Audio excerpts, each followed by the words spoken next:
The Chicago Bears will be opening the 2026-2027 season against the Carolina Panthers. We're going to discuss the schedule, go through each game, predict wins and losses, and a lot more Bears talk right after this.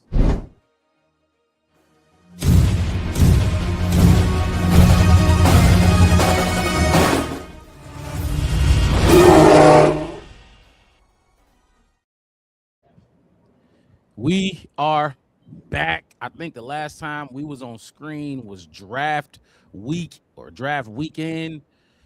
We haven't spoke to y'all since the draft concluded, so we're going to touch on a little bit of that before we talk about this schedule. There's a lot that's been happening lately, a lot of Bears news that we just didn't get a chance to cover, so we're going to try to get into a lot of that before we talk about this schedule. The schedule is the meat and potatoes of the episode. So y'all stick around. Hit that like button. Subscribe to the channel, the Black Bear Podcast. One word, no spaces. We back. It feel good to be back in the stew. How y'all boys feeling?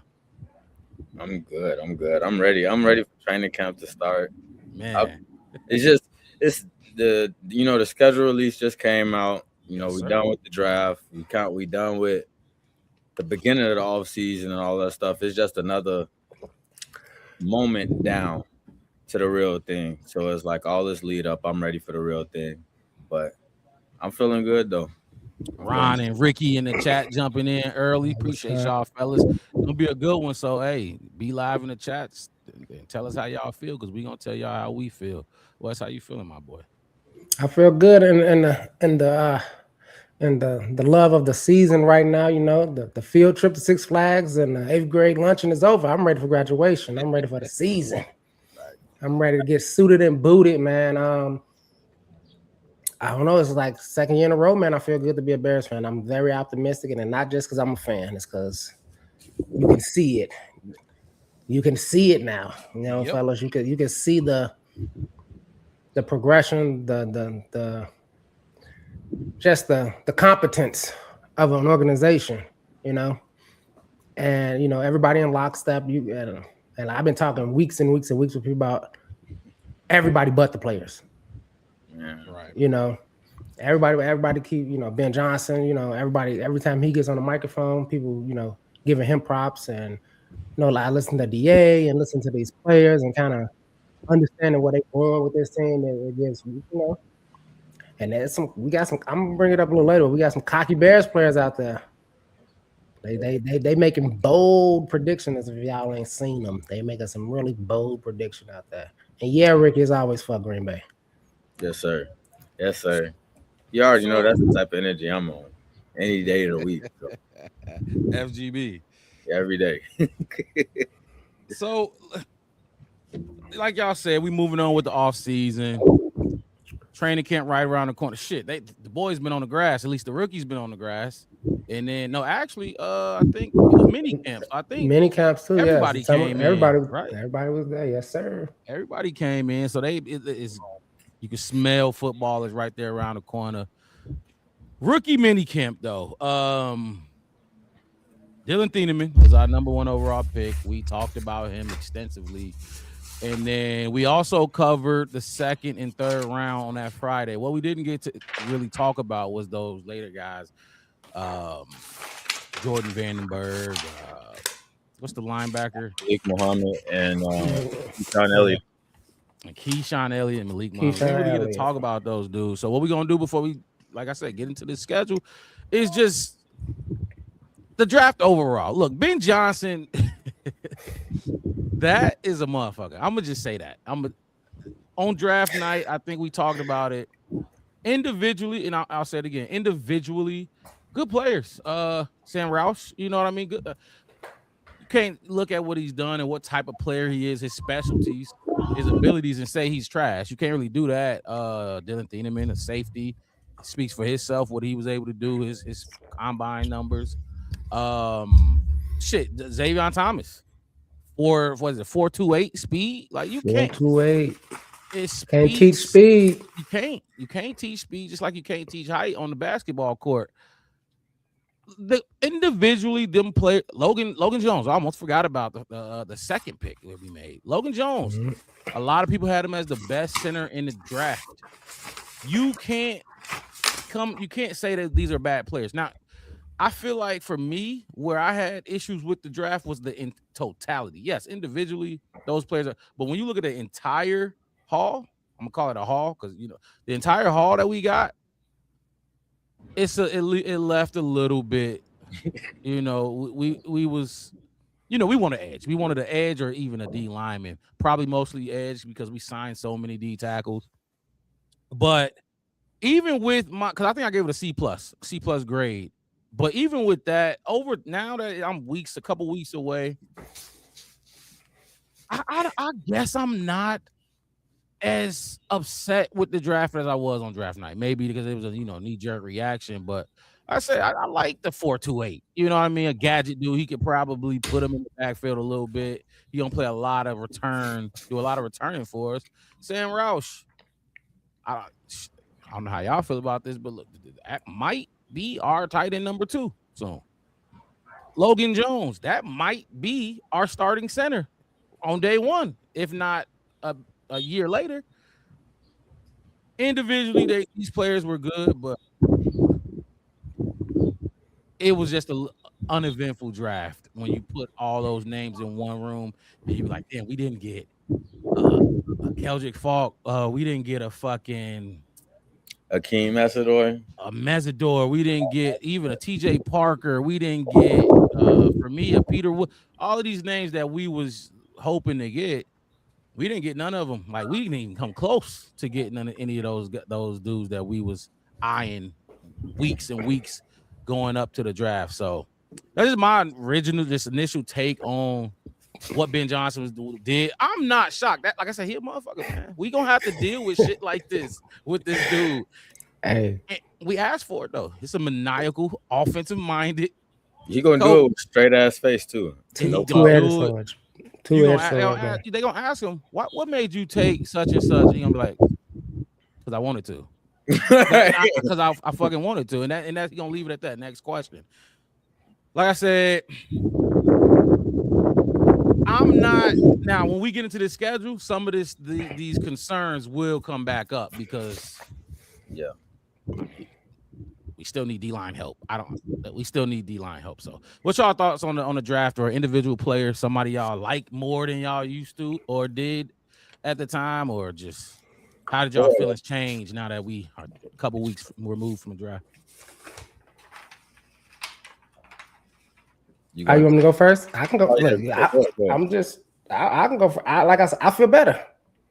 I think I was kind of like a C plus B minus after the draft, given the fact that we talked about it all last year about Ben Johnson and kind of living and dying by Ben kind of thing. So I had already, I already digested that fact, and I realized that with the Luther Burden pick, I don't know shit. Right? Ben know what Ben's doing. So and I get it, and I know. And like I said, as a fan, I get why all of us is kind of underwhelmed with it. Right. And what we did. But when you actually go over and look at the whole entire offseason and totality of it, getting one of those guys, if it wasn't like I think Mesidor was gone before even our first pick, right? I think when he off the board, he was 23 to the Chargers. 20. See what I'm saying? So like it was a few of those guys that I was like, okay, well, yeah, they wasn't there. That's the guy you say, okay, let's not look at our board. And listening to some of the pressers and listening to Ryan Poles and Ben Johnson and them talk and Dennis Allen and them talk, it made me more comfortable with the fact that we already do have the potential in that locker room for sure.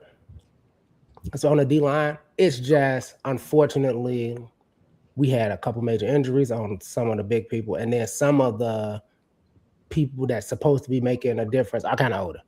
Like we kind of got them early on. I specifically want to talk about Grady Jarrett, with somebody who was, on his last leg to say the least, and kind of couldn't be that as much as he should. And that was kind of like, the backup. That was kind of the Shamar, but then he got injured, and Dyer was supposed to come in because Booker was injured, and then he got injured too. And just looking at how the season played out, and like I said, Montez had a solid season. Still, I don't know if it's still $98 million worth of a solid season. That's still, I mean, he's still getting paid that money. Right. Looking at who we got and when we brought in like James Lynch, Kentavious Streets, Neville, and then we did bring in that what's his name? We were just talking about him, what's his name? Okay, Vanderbilt, and then you, like I said, you still got Booker, you still got Shamar. You know what I'm saying? You still got, and I'm gonna say the other person's name, but you know, we still got that player that wears the number 99 jersey. So you know, it's guys out there, and specifically about the defense. What I did notice is after everything was said and done, I listened to the DA presser, and I get the feeling that Ben Johnson kind of went in on Dennis Allen at the end of the season. Like, you got to be a better coach. You got to be able to get players that you need to get. And it reminded me of something you said, Mark Rob, a long time ago about Brisker. Like, he's talented, the size. He's a good physical football player. Yep. But he might be football dumb. Mm-hmm. You know what I mean? And I think that's where a lot of the fat needs to be cut off at. Like, you have to be, especially offensively and I guess defensively too, because you have to be, you know, cognitively sound to be on this team, and special teams too as well, probably. And that's what we're looking for. We're looking for the smart guys. You know, those. It got to be better. You can't be big, strong, fast, and can't count the team. Yeah, going to the wrong gap every time. It don't work. Yeah, right, exactly. So you can be the fastest dude if you can't. Make the you can run. You can run fast outside. The ball is on the other side of the field. You ran exactly. Mm-hmm. Go ahead, Mark. No, I was just gonna say, and because you mentioned like after listening to Ben Johnson and Ryan Poles and DA speaking all that, like some of the things they know it, like they not dumb, and that's why I kind of like where I made my peace with some of it too, because I think Ryan Poles said like, yeah, our DBs are gonna have to cover longer to help our D line get to court. That's not a thing that you don't hear that often, but it's real. That's what's gonna have to happen. So that let me know, like, yeah, they ain't stupid. They understand where our weaknesses is. DA will have to be creative and clever once again to get pressure on quarterbacks. And they do like who we have in this room. They do. They like Shamar. They like fucking who else? Austin Booker on the edge. Dio. They like those dudes. As much as we talk shit about them, they do. They really do like them. And what you gonna like? I mean, there's nothing you can't do nothing about it. It's that they're running the team. They see something that we don't see in them. So I guess that also makes me a little less pissed that we didn't get like a dominant edge or whatever. Go ahead, Mixed It. Well, first off, before I go, shout out to Crazy Ace TV and True Pilgrim jumping in the chat. Crazy Ace said, "Good morning from South Korea." South Korea. They is winding down, and he's saying, "Good morning." What time was it over there? Probably like 8, 9, 10 o'clock in the morning, maybe. They getting started. I'm tired, but he said, based on the schedule, I can see the Bears go 9-8, 10-7. Hopefully they show up and get 12 wins. We'll see how the season plays out. We definitely gonna be talking about that stuff, for sure. So definitely stay tuned in, and hopefully, you know, this your first time here, so you have a good morning with us. As far as the draft situation, correct me if I'm wrong, y'all. I feel like I remember both y'all having like our draft at like a B- or whatever, right?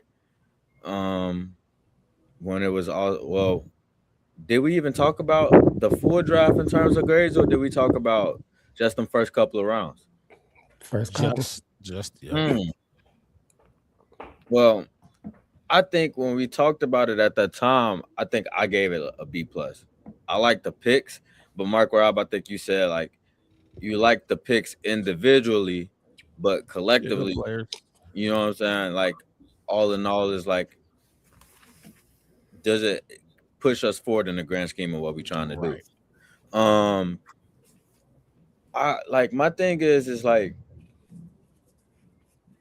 I feel like I said it a lot before the draft even happened. I felt like the Bears was gonna get sniped. I said it over and over, just off of us doing the mock drafts. You know what I'm saying? And that was my first time even doing the mock draft process. So all this stuff is new to me, but I'm watching my drafts, I'm watching y'all drafts, I'm watching the board as they go. And I'm just like, I feel like the Bears is gonna get sniped. The Bears is gonna get sniped. Now we talked after the first round when we got Thieneman, and we was hyped. We was just like, that's the best thing you could have got at 25 with the way the board fell. And the fact that he fell to you is crazy. But we ended that day saying the same thing, like the Bears is at the back of the next round again. So it's Yep. You got a tall task trying to get to the players that you want to get to. You're going to have to try to move up. And if you try to move up, you might not be able to tackle a lot of the exits that you had this offseason the way that you had them. So for me, it was like, I think I kind of had it at like a B. But just, as time kind of went past or whatever, and I got to process the picks and think about it or whatever, I think my grade is kind of trending upward because it just like, if you review the board of how it fell, it was crazy, especially in the beginning of the second round. And that's hold on, I want to pull this up because I got go ahead, pull that up. But like you said at the beginning of but Mix It, you were saying it a lot. You at some point there is going to be a run. You gotta move, right? Yeah, I think I said it at the end of the first round. Like the run is gonna come in them 40s. It's gonna come right before it get to you, and you either gonna be you only gonna be able to get whoever's basically available or nobody's gonna be available, and that's basically what happened. So what we got on this list is I got all of the edge rushers and D tackles that was drafted before each pick. The ones that's in orange is players that was traded up for, or that pick was involved in a trade in order to acquire that person. Like so, Malachi Lawrence. Remember, the Cowboys had 2 picks. They traded up from 12 to 11, and then ended up going from 20 to 23, and they got Malachi Lawrence. Akeem Mesidor, he went at 22, but before 57 is 29, 31, 35, 36. These is all trades. You know what I'm saying? We talked about what the Bears is going to have to do to get up there and be able to be in the mix for one of these guys. And at that point, it's like, what are you giving up? Because it's going to be a lot of spaces, you know what I'm saying, where you ain't going to be able to pick nobody if you try to move up. So it was tough, but I feel like this in itself made me feel better about the draft in terms of how the Bears conducted it, because I did want that defensive person that we was going to get on the on the line. But the reason why I included the ones before 69, Kerryon Crawford, Tyler Onyedem, we didn't even talk about them for real. You know what I'm saying? And those were the next players that was picked. You know what I'm saying? Like this is in order from everybody that was picked all the way up to 67. So the Bears would have had to move up to even be in the mix for any of these guys. Right. And I mean, but I feel like that was the name of the game though. Like there were a lot of trades. The only people that just wasn't was us. I believe pick 24 was traded too, right? That was a traded pick 24, 23, 22. So like the 3 picks before you was traded, and then 26 was traded, I believe. 27 was traded. And 20 was 20. I don't know if 28 was traded, but you get what I'm saying? Like there was a lot of moving going on between, but I mean, before we picked, I'm just talking 25 right now. Before we picked at 25 and after we picked, I think Ryan Poles also said that they did explore a trade back at 25. And he said there was little I guess he said like something in terms of like numbers they didn't like the trade basically. But which leads me to believe either you really didn't want Thieneman at 25, which I mean you either wanted Thieneman lower or you were okay letting him get taken, and you were probably gonna take Keldrick Falk at one of them later picks, like Peter Woods right there. Keldrick Falk, Peter Woods. So they got holy yes, shit. Yes they do. Yes, they do. But we don't play them, so it's okay. So at least in the season, we don't play them. It's okay. But so it leads me to believe that he was kind of thinking how I think most of us was thinking. Ryan Poles, I don't really want to draft a safety in the first round. This is a deep safety class. I can get I'll let somebody take Thieneman at 25 or whatever the fuck, the case may have been. And I'll go back and I'll get my D tackle or D line, my edge in the 30s or the late 20s or however further back they were going to trade. It was a lot of movement going on. I feel like they baited. They were trying to bait teams into Dylan. I think they're trying to bait him. Like, he's going to drop to us. He's going to drop to us. Because, I mean, we saw the clip. Remember, Mark, we saw the clip for the Doomsday. The Doomsday, they was finna trade up. Mm-hmm. And he had to get reined back in. Like, just wait. Just wait, because it was still some decent receivers there. It was still some more decent receivers in that early in that first round the year before last, I guess. You know what I mean? So it was some patience in that. And I think that's what I keep saying about when I'm thinking about how this organization is being built and how this organization is going. It's like they're learning to be like, all right, cool. And patient as hell. yeah. I'm gonna see what I'm gonna throw out the 10 club and see if you got a face card. You got no face card, then I know you ain't doing nothing. They out here doing and being paid. And at the end of the day, what a lot of fans really need to realize, it ain't gonna always go your way. Oh no. I'm almost not ever. Actually. Almost not ever. Almost not ever is going to go what you think is going to go, and what you think is obvious. That's just a life lesson, if y'all understand. Whatever you think is obvious, like, oh, if I just do this, this is going to happen. Hey, guess what? No, don't bet on it. Do not bet on it. So Mixed, were you still dissecting this graphic, or I got a question I want to ask y'all? Go ahead.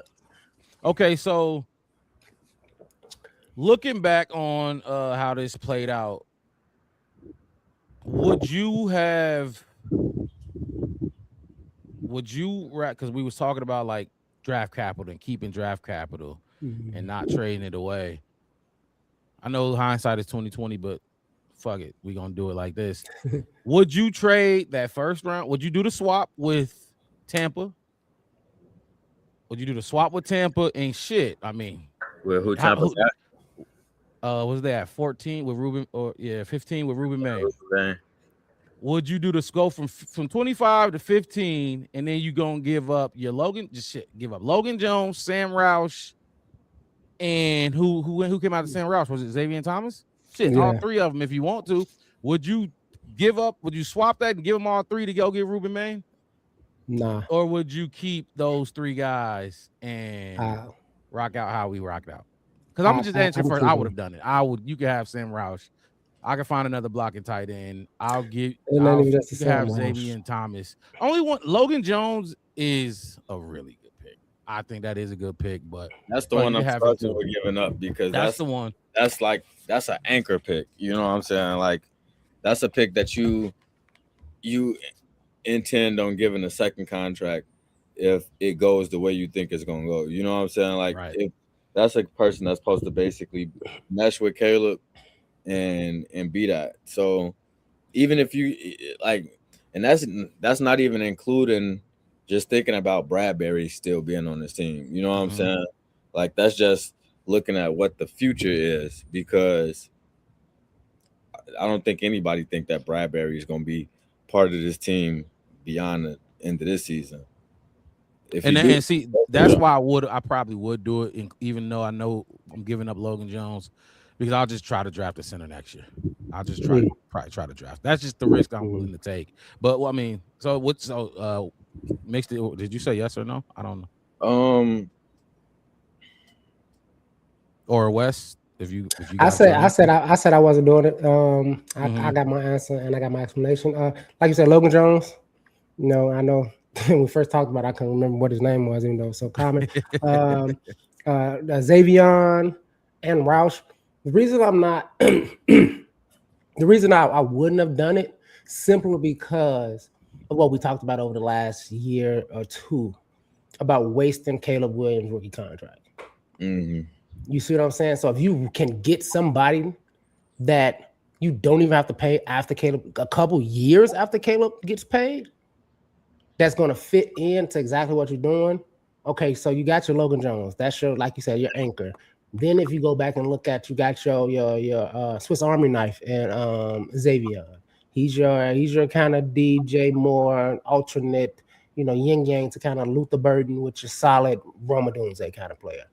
And then when you come to Sam Roush, and I know this don't taste good coming out. Cole Kmet probably ain't gonna be long for the Bears. He probably got maybe 2, maybe 3 years before his age is gonna be an issue, or how much he's gonna want or get paid could possibly be an issue. And when you get a Sam Roush or somebody like that who can come in, who's solid at that kind of position, who can do those things, okay, now you extended the longevity of that tight end room and whatnot. Right. And like I said, and in that time frame of all those people that you're pushing, those rookie contracts that you're adding on to the salary cap, on the kind of stuff, like you just said about Logan Jones, I get another defensive end next draft then. Mm-hmm.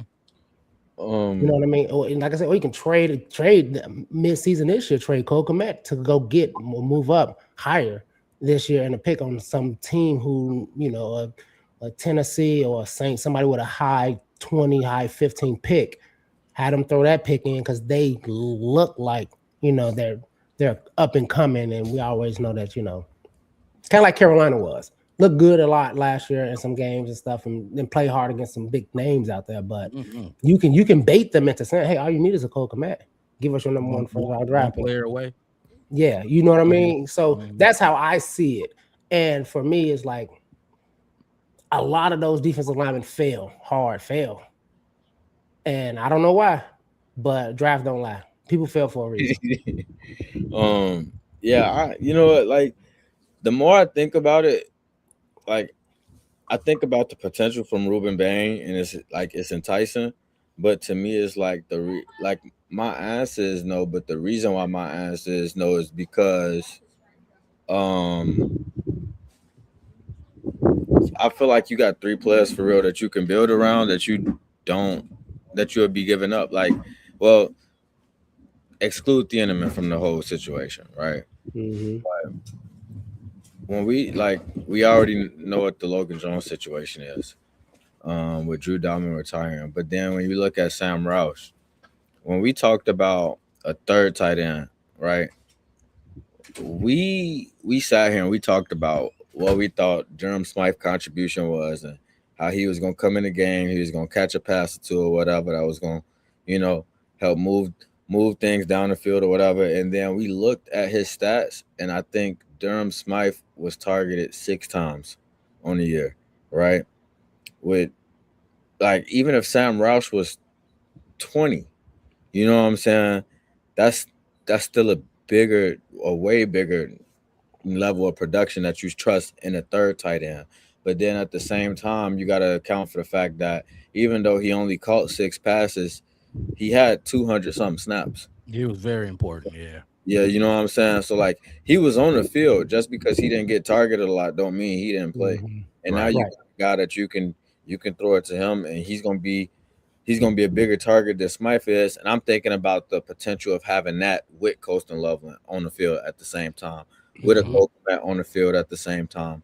It's gonna give defenses a lot to have to think about, to have to try to cover. You know what I'm saying? Because Durham Smythe only caught 6 targets on the year or whatever. When I'm a team going up against the Bears and I'm looking at their tape or whatever, and I see him on the field, most of the time I'm not, you know what I'm saying, I'm not accounting for him too much pass blocking. You know what I'm saying? But now it's going to be different because it's like no matter what way you try to defend, there's somebody to cover. I mean, there's somebody that can catch. Mm-hmm. So it's like you really got to look. I think you got to look at it from that aspect. But then I still can't, like, we all talked about the center situation. We all talked about the center situation. Yeah. So, like, we already know how important that is. You know what I'm saying? So that's why I let it happen again. They ain't gonna let it happen again. They said, "Oh, okay, that's fine. You want to retire? Let's make sure that you never have that issue again." Yeah, and he's the best center in football. But I mean, even to bring up Smythe, if you think about it, when we say he was targeted, like let's say 6 to 10 times, I think 3 of those catches he made were first downs at the end of the season, and one of them was in the playoffs to move the chains to keep us going. Right. Mm-hmm. And I think of it this way: when people say stuff like that, because people glorify defensive ends, right, edges, right. if an edge get 1 sack every single game in the season, that's 17 sacks of the season. That It's a is hell a of a year. crazy. That means you played what 80, 90%. How many snaps a game? 50 snaps, and you did one thing. Don't worry about the run game that he just let running backs run 250 yards on him. Like that. If he gets 1 sack a game for an entire season, that's 17 sacks, and people will be talking about how amazing. You see what I'm saying? One of the best players in football. So for me, when it comes to like where you drafted at and what your job is, you know what I'm saying? I mean, you get wide receivers with what 17 touchdowns in a game, 17 touchdowns in a season. I mean, to get 1,000 yards, you don't have to get 100 yards receiving every season. What is it, like 67, between 67 and 75 yards in a game? Yeah, now To get about 1,000 yards a season, you know, running back the same kind of thing. The only people that got to kind of overload they shit is kind of maybe quarterbacks. Really, we kind of got to get that chance to throw the ball enough and down the field enough to, you know, break some records and look good compared to, you know, history and stats. Like, so that's when I think about, okay, you know, your third tight end is this, but do they come in the clutch? Do they do what they're supposed to do? You know, so it's all about the eye test. And I laugh. I don't know if this was just laughing at Mark Rob, but I was laughing at this too. And my answer to this, and it's always going to be this, yes, he is. I'm building me a 52-man roster up until week 1. For 52, you're gonna leave a spot open for him. Yeah, that minimum contract coming out. I'm gonna say this. If we did not have crazy. I mean, yes, for sure, Crazy Ace. If we didn't go get Bradbury, I like Bradbury. I think he's a good player. I think he'll be fine. If we didn't have him, I'd be like, no, we need center. Y'all know we went too long without a center. We went way too long. So I applaud Ben Johnson and just making sure we don't come close to that shit ever again. Never again. Because that's what's going on with edge right now, where we're going so long without getting a top-notch edge. So, and it makes sense. I mean, Ben Johnson's an offensive guy, so he's going to make sure he fixes his side of the ball first. I feel like I can get a Sam Roush. I feel like I can go get look. Now I want to be careful on how I speak on Xavier Thomas, because that motherfucker is fast. That dude a dog. And speed kills. So depending on how we use him, it killed us. Boy, what? That's why we lost eight defensive backs this offseason. But depending on how Ben Johnson uses him, depending on how Xavier Thomas picks up the offense, if he don't pick up that offense, if he can't block, he ain't gonna be running no routes.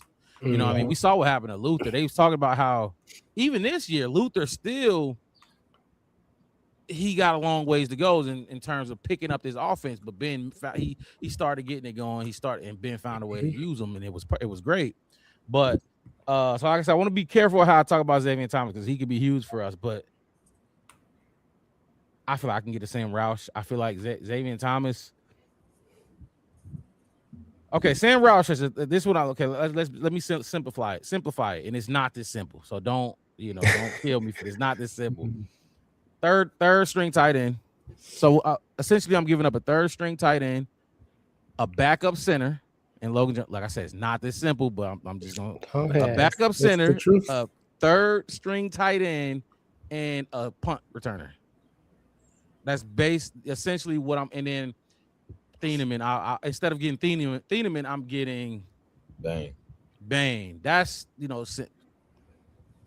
but that's why I'm looking at it. It's not that simple. I know, obviously. But when you say all that, go ahead. You can finish. No, I'm just gonna say, but if I'm looking at it in that lane, simply like that, those are three players that we won't even really see for real this next year. And we talk about maximizing this window of Caleb being on a rookie contract. We can't be waiting for dudes to get on the field. Like, we got to get impact players right now because we might not be able to get them, down the road. But what you was gonna say? The thing go ahead, mix it. You got it. No, you got it mixed to go. I was gonna say, but with two of the three of those players, you can kind of guarantee they're gonna see the field, or at least I would say Roush, he's going to see the field. If you're replacing somebody that accounted for 200 plus snaps and you want to go more into that, you gonna see the field. But then you got the best center in college football from Iowa, and Iowa linemen come ready. So No, he's going to like Ben Johnson. We know Ben Johnson by now. He don't give a fuck where you was drafted, how much you make. Everybody competing for a spot. You know what I mean? With the exception of a few. And you know, so he's gonna get a chance to win that starting job. I'm just saying, as of right now, second string. I think because if he lose that spot, which there is a chance he does lose that spot, then it's like, I mean, we can say like, well, in 2 years he'll be, you know, yeah, but I'm just talking. Right. So is it like the grade is contingent on whether or not if these players are starting caliber? No, I don't think the grade, even if they start a grade, I think my grade will probably still hover around that C+ range. But I'm just talking about this trade, like whether I'm gonna pull the trigger. Now, if you're asking if they start, like say guarantee Logan is starting, you know what I'm saying, and then guarantee, well, we know Sam Ross gonna see the fucking field. We know that, but let's just say 25% of the snaps for Roush. He don't make a. I can get another blocking tight end. That's the thing with him. I can get another blocking. At least I feel like I can. The thing is Logan Jones, really. Like Logan Jones, for real, like that will be the hang up on this trade for me. And if you tell me he would start over Bradbury, it does make it tough. It really does. But fuck it, I'm rolling with Bradbury. I'll still roll with Bradbury and let get Ruben Main in this building. And that's just that's the way I'm looking at it. Now, if you say you want Logan Jones, that's your stalwart 10-year center, I wouldn't argue with that. You know what I mean? And this is how I see it. And this is how I see it as, you know what I'm saying, like as somebody on the staff, somebody who, no matter how old I get or how much money I make, I'm probably can be here for forever. I could always trade Bradbury, and I can always trade Kokomet. If that's what those guys is, if Logan Jones is that guy, that man is the best center in college football, Roush one of the best tight ends in college football, Xavier probably one of the fastest receivers, you know, coming out of this draft, right? I could really move some other guys. I can even, when we get on the defensive side, we can even start talking about, you know, some of these cornerbacks when we're bringing in like this Malik Muhammad and all these other kind of guys who honestly I keep forgetting about him, and that's one of my favorite picks of the draft. I was gonna wait till later on, but I'm just gotta put it out there because this applies to the situation. With all of that saying, Ruben Bain's great, you know, top 15. That's a blue chip player. You have to, you know what I'm saying, produce. You know, we say my right, top 15. You got to be ready to be an NFL football player. Absolutely. Week 1, right? But that's not always the case. Nope. Because think about it. We just got our left tackle was a journeyman top 10 pick, 3 or 4 years ago, right? Yeah. Who has the potential too. You see what I'm saying? But some things happen. Some teams say, hey, he wasn't. You know what I'm saying? It was still taking too long to cook him in the oven, so they had to move on and blah, blah. But he still had the talent and the skill, and maybe it's just a right fit, right team kind of thing for some players. It's risking all of that, like mix it, I would say, all of that capital. Like, you have a better chance if you're spreading it out. Don't put all your eggs in one basket, that they say kind of thing. That's my holdout on pulling the trigger on it, especially after I felt so sniped after the Drew Dalman thing. If I told y'all Ruben Bain's going to get 10 sacks as a rookie, does that change things or no? It might be. It might be worth it. It might be worth it. It's worth more consideration. But for me, it's fans and players don't make the team. That's the office people who want. I want to be here for 30 years. I want to be like Virginia. I want to be 97 still on this staff. You know what I mean? I'm gonna push back on that, Mr. Michael Jordan. I'm just saying, Mr. Michael Jordan, because if you saying fans and players don't make it, no, I'm saying. I mean, like decide who's on, like what's the future of the team. Fans want this season right now. This season right now. You know, staff and coaches and those kind of people was more like, I need, you know what I mean? They looking 2-3 years ahead. Mhm. He's not getting 10 sacks. Okay, that's what I'm saying. Even right. if so, given how the situation and landscape of the league is going, I mean, it entices me more. It does entice me more. But seeing where they're going and how they're doing it, they're putting like you said, like we said about Caleb, day one, like this is the future. This is the decade player in this position. Logan Jones might be that decade player in the position, and having such a good person in front of him, you can move him to and get more draft capital. You can go get somebody's second round pick for Bradbury. You could probably go get a second. We traded a 5th for him. I'm just saying desperate teams call for that. You see what I'm saying? No, your center goes down. Your center go down. Yeah. You like, Yeah. and you know you can just move Logan Jones in at week 6, 7, 8, right before the trade deadline, kind of ish. Oh yeah, because you got it. You know what I'm saying? You holding face cards, as they say. I got face cards. I just don't want to use them just yet. That's how I kind of feel about it. So let me ask this question then real quick. Now, and it is the true pilgrim. Now, I wasn't saying Bang gonna come and get 10 sacks, but like, what if he do it? It's not off the table, but he's saying Ruben Bang is not getting. I would hope that he do the way that they talked about him. He was drafted number 15. I mean, James Pierce was a rookie last year. He came in and got 10 sacks, 10 and a half to be exact. Yeah. Why can't Ruben Bang get 10 sacks? Are you saying just he don't like? It's not impossible, but it's not likely, I guess. And James Pierce was a 26th overall pick. Yeah, that might be the case. I just want to make sure, like, don't just say he can't get 10 sacks. I know I was cheating a little bit. That's why I was cheating a little bit with the 10 sacks. But I just wanted to see how far, like where's that threshold where you can be convinced to be like, okay, boom, I'll pull the trigger on that trade. Which, I mean, that's unrealistic shit that we talking about. But you know, just for the exercise, I wanted 23. 23 sacks. 23. Yeah, there you go. There you go. Feed them into shit. I'm still on the fence about it. I feel like it's a defensive end that's on the team already that I'm higher on than you, Mark Rob. So, Austin Booker?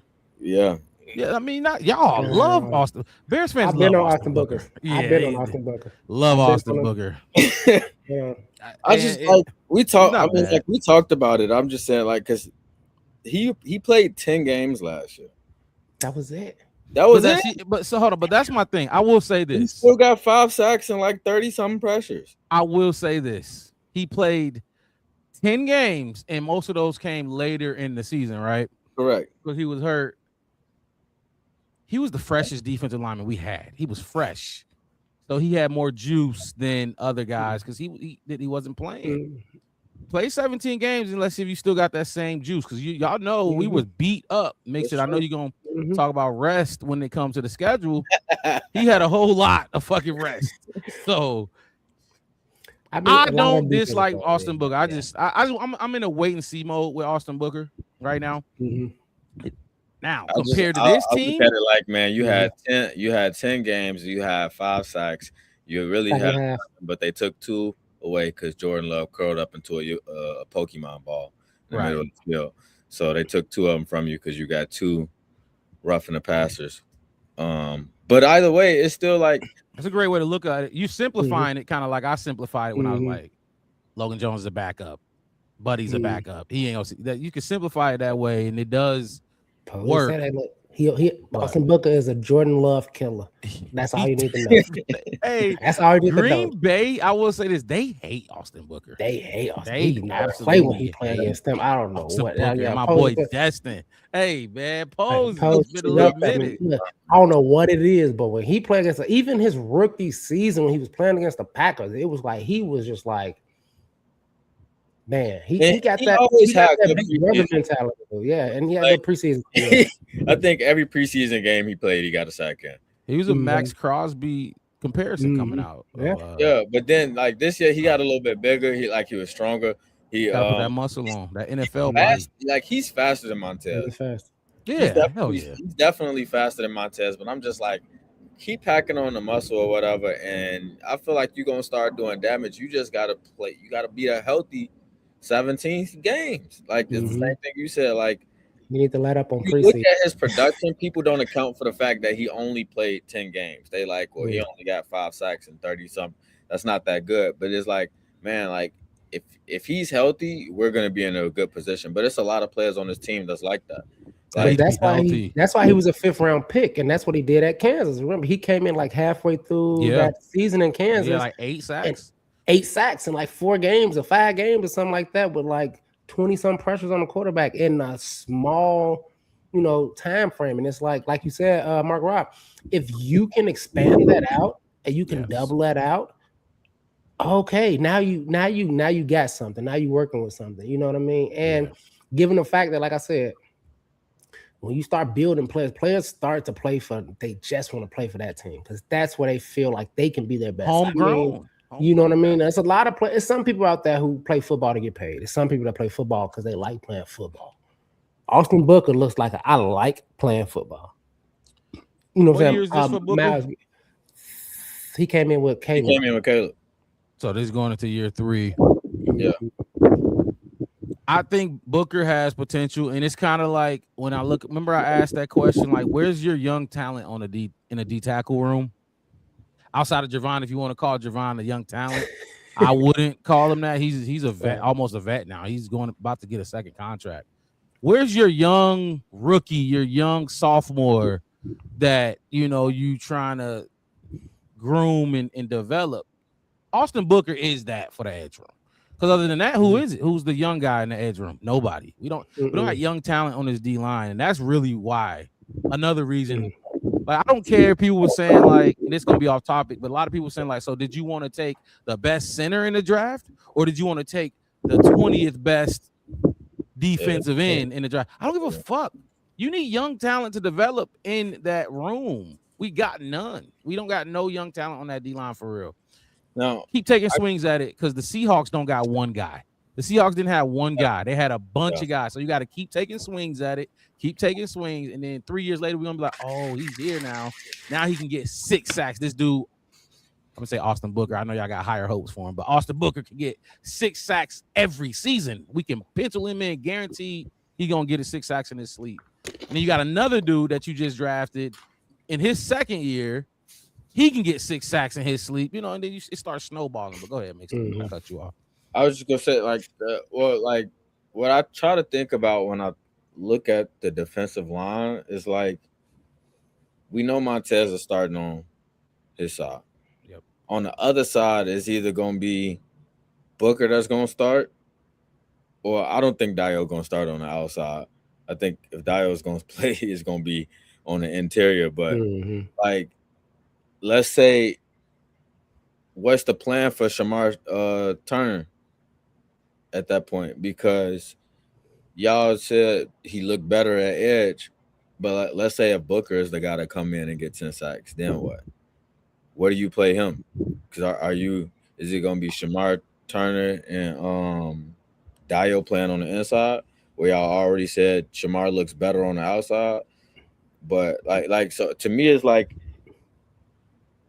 when you look at what they got to do to try to fix this side of the line, it feels like it's got to start from the edge, because I don't know at this point who's better playing on the inside between Dio and Shamar, because we didn't really see too much of them. You know what I'm saying? But then you still got Javon. You still got Grady Jarrett, who's going to play the 3. So it's like, what's the line across? Look at who the starters is, who's the front 4, and only person I can really say right now is Montez, but I want it to be Montez and Book, but I can't figure out what them 2 interior pieces is going to be. Because like you said, Grady Jarrett getting older, and like I said, Grady Jarrett is getting older. For me, it's more of, I think they're going to swap. I think we're going to see Dio more interior and Shamar more on the outside. And it's kind of going to be opposite of Sweat is going to be kind of Shamar Booker combo kind of thing, possibly. Maybe even you throw some Catavia Streets in there as, like a rotational kind of edge kind of piece in that way. And then you're going to go up front. And I'm not going to say who's going to start, but it's 2 spots. So you got that Javon, Grady, Dio in the middle kind of thing with like James Lynch and what is Gilmore or Gallimore, how you say his name, kind of rotating in depending on the situation to come in. Because for me, it's hard to put that Dio, Shamar, Booker as like that edge kind of thing when you got money, talent, and youth. Like which one you really finna pick? It's hard to pick because you kind of want that young talent, Yeah. but you done paid for an edge out. Like you paid them. Right. So you gotta at least get a couple dollars out of them before you decide to, you know what I mean? So I think they're gonna move him in the middle, kind of to shore up that Grady Jarrett, Javon lack of production, missing Chris Williams gone, Billings gone, all those kind of interior guys that's out of that. And then you bringing in some, like I said, the Nevilles and the James Lynches and stuff like that to kind of like just shore up and build depth in that middle. So I think that's the route for me will be the best route to go, and just see how that play out. And that's what I said, and all that kind of stuff. So I'm looking at this roster and I'm trying to see. So, okay. Austin Booker is in year 3, right? This is year 3 for him. Yeah. So after this season, he has one more year for us. Do any of us, I'll go down the line. That's the starting D line. Montez Sweat. You think he'll be a Bear after this season? After this upcoming season, so in the 2027-2028, will Montez be here? Do y'all think? I think it's a good chance. Montez. Okay, so you say yes to Montez. What you think? I think it's a good chance. I think it depends on the other side of that line. I really do, because if they're not good, they're good. They're probably going to try to keep Montez and still get another edge, and somebody else is going to be out the door. Like I think they'll try, but Montez not going to like. It's not like I don't think Montez will be getting a raise. The cap gonna raise, but he ain't gonna. You know what I'm saying? Like I don't know. It depends on the contract, I guess. But isn't this his last year on a yes. contract? Is it? Yep, this is last. 2026, 2027 is last. This is last year. Okay, so for him to be back, we'd have to give him another contract. Okay, so we say yes to Sweat. Yes, I say yes. I say yes. I'm saying yeah. I mean, because you could probably give him an extension, especially because he kind of underperformed and all that kind of stuff too. So you kind of can. That's what you got a little leverage on him. You got a little leverage on him where you don't have to. Well, you don't gotta pay, like you ain't gotta give him bank. Yeah, you don't like friendly deal. Like right, what's his number right now? 24, 24.5 or something like that. Mm-hmm. Like yeah. What I don't know what an extension would look like, but I wouldn't think it'd be nothing too crazy. And I just think like. I don't know. The cap this year was $300 million. Maybe the cap next year is like 15. And I think it said he getting $20 million. Yeah, his cap year for 2026 season it says 25. 25. Okay. Yeah. So so we'll just say yes. With a team friendly deal, he'll come back after this year. This is after this season. Okay, so Javon Dexter, this is year 4 for him, right? Is he gonna be back on a new deal? No. I say no too. No, I don't think so. I don't think his tape is good enough, and I don't think he kind of like I said, I'm falling into this. I don't like doing it, but I'm falling into some of these Mark Rob terms of football dumb. And now I got football lazy. I was gonna say he ain't football dumb. He like football. No, that's what I was saying. I was going off of one of Mark Rob's terms of football dumb, and this is just football lazy. Like that's like the perfect term for it. Yeah, okay, like so football lazy. So right now we got Montez, no to Dio, not Dio, Javon. So then we'll go over again. Grady Jarrett after this season, is he a Bear? No, I don't think he's a Bear. I say no too. What you think, Mixed It? No. All right, so let's keep it going. Then we'll go to the right side. Dio Adangbo. After this year, is he a Bear? Yes. Ooh, I say no. I say yes in the sense of I think they're gonna move him. They're gonna. Do you see his contract numbers?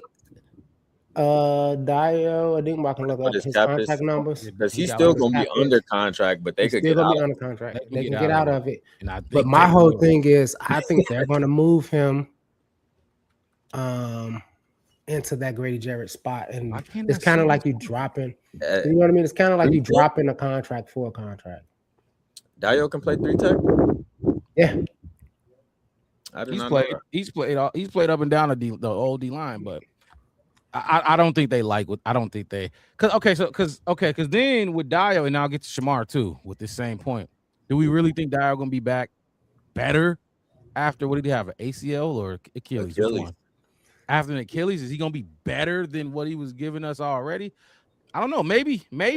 I don't know. Bixter, what do you think? Is he back or no? I don't think so. I think they'll take the option to get out of it. Poe is gonna talk like they're keeping him to the very end of. Okay, so that's the edge. All right, so we got Shamar. He'll be 20 here. million. There's 20 million 2026 hit. Who? Dio? Dio. Yeah, that's tough. But Yeah, that is. if he has a resurgence year, is they gonna have something to think about. And when I say And that's what I mean expect. 8 to 10 sacks. You Yeah. can't come out here and give him 5 sacks, and they're gonna be having a Mm-mm. lot to think about.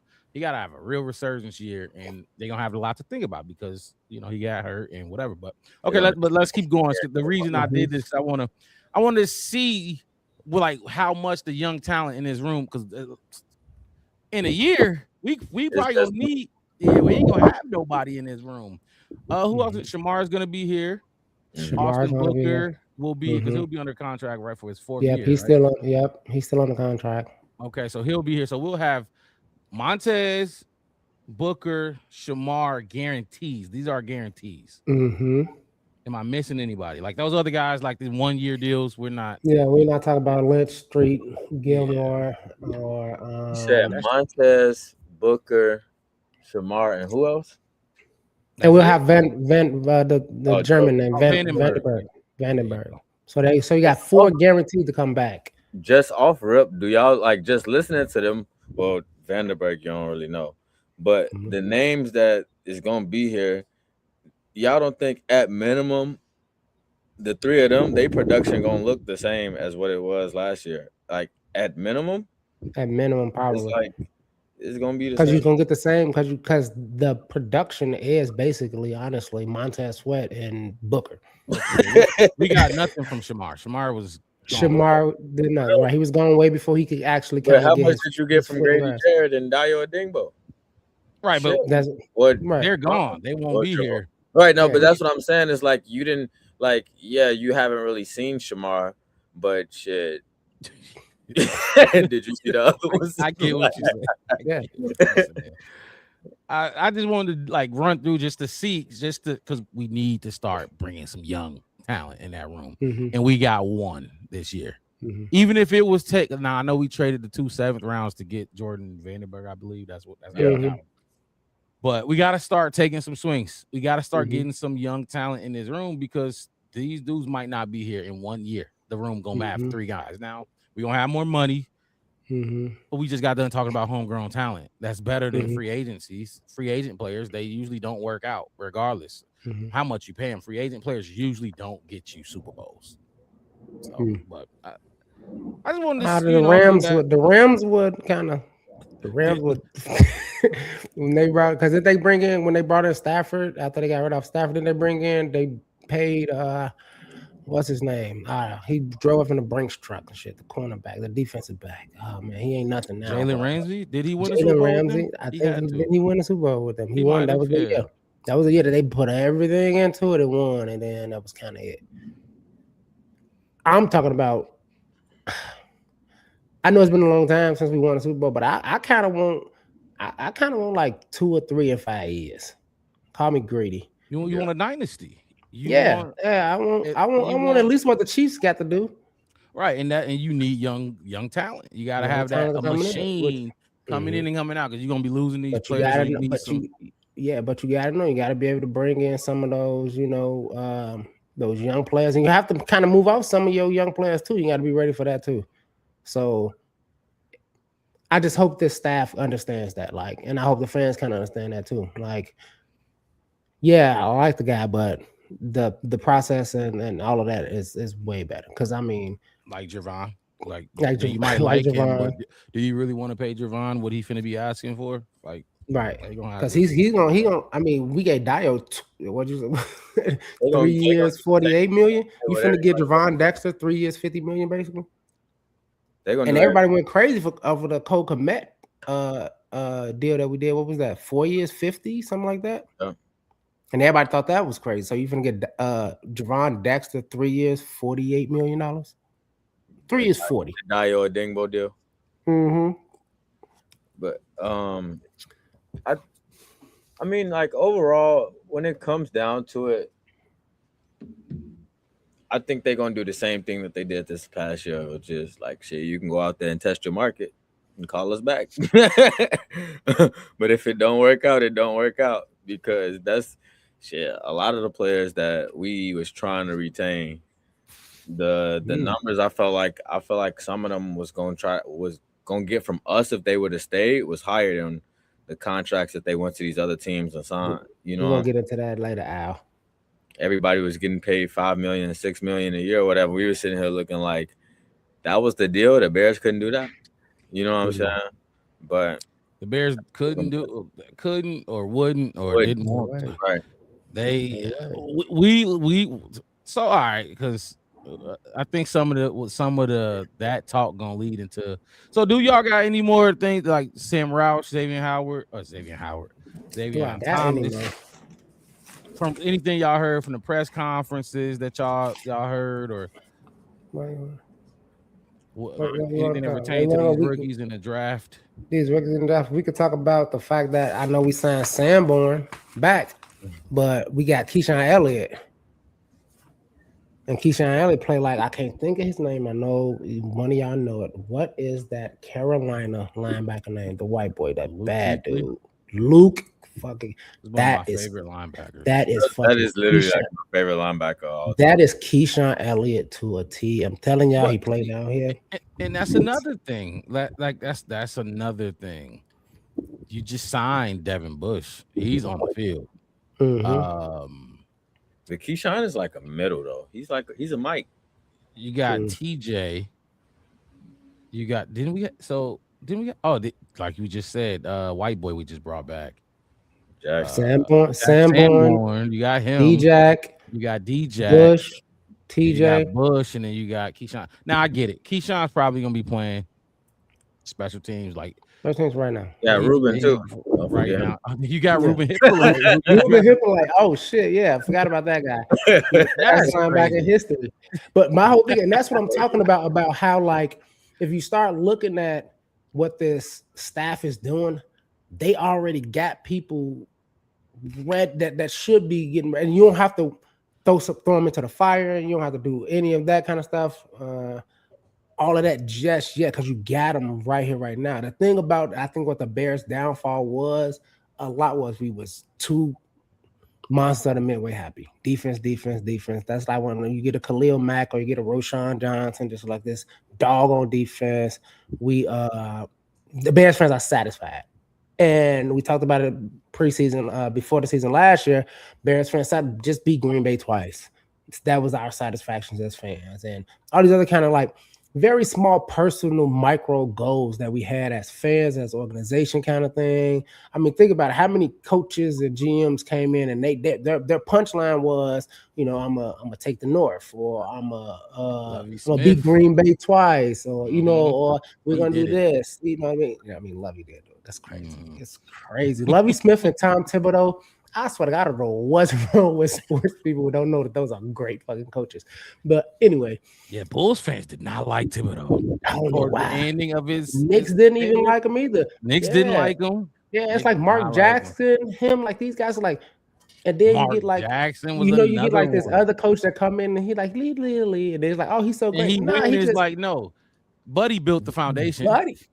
And that's what I mean right now. Exactly. So that gets into my whole entire point. They're building this foundation right now. And I am trusting in what they're doing. I ain't gonna say trust the process because that's a Philly thing, But I am believing in what they're doing, watching the pieces that's coming up, and it's like, let's not spend too much money to satisfy it at this point in time, but let's get these guys in order and in line. And if you can't get in line mentally, like you can go find, very fast, very strong, very big, very this, all these kind of things. And like you said, football dumb, football You lazy. in the wrong gap every time, but you see what I'm saying? You there first. But ain't nobody that would. You see what I'm saying? Like all these other kind of things that could hurt a team way more than what you're talking about. And then on top of that, it's the kind of scheme and kind of what we're doing. How we're doing it? Can you get it? And do you have that? You got to have those kind of players that's in there to do it. And I remember they were saying that about Caleb. Oh well, he don't want to watch the film or whatever kind of stuff. That was Kyler Murray. I was down here for that. I remember Kyler Murray they would send him home with homework as a quarterback, and they were going to Twitch or whatever, and they'll see him online playing Call of Duty when he's supposed to study. They had the tablet that they could track your hours, and he wasn't. Yeah, and all of that. He wasn't even opening the tab, not even logging in. All that kind of stuff. So, and I think that's why I push back on the Ruben Baines versus all those kind of stuff, because you got that Logan Jones, who like you said, Mixon, he's an offensive lineman in his sleep. Right. He blocked dreams, right? You know what I mean? Like that's what he do for a living, right? That's that kind of guy. And that's Sam Roush. I think he was at Stanford, right? I think he was in Stanford or something like that. Ooh. Sam Roush. Sam Roush from Stanford. He's like a computer technology major or something like. This dude is smart for sure. Smart. So when I say this is this, do you understand? He like, yeah, and he knows it, and he knows what it be, and that bleeds off on everybody else. That will bleed off on the rest of the team as well. Understand it, and just because the coach said you can go to the next person, and I put in our text message before we got on, like I don't want to hear the word installment this season, this off season, the rest of the season. Installments that's dead. That's a dead word. He went through. Remember, he told us it was 14 installs, and we only like had like 7 or some shit like that last year. And the beautiful thing about that is your quarterback, all your basically number ones at every position on both sides of the ball for the most part. Obviously, we know the secondary is kind of different.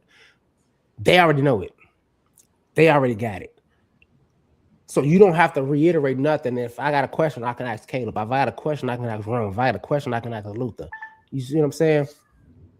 All them damn false starts we had earlier on in the season. Yeah. All of that kind of petty, all that kind of stuff is out the window.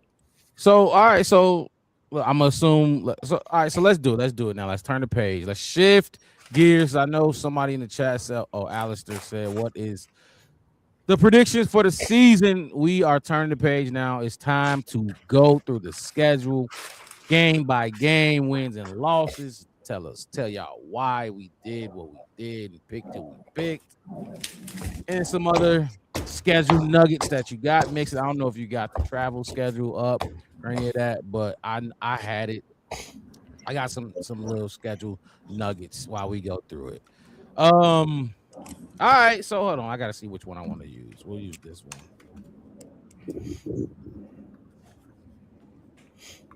to go through the Bears 2026-2027 schedule.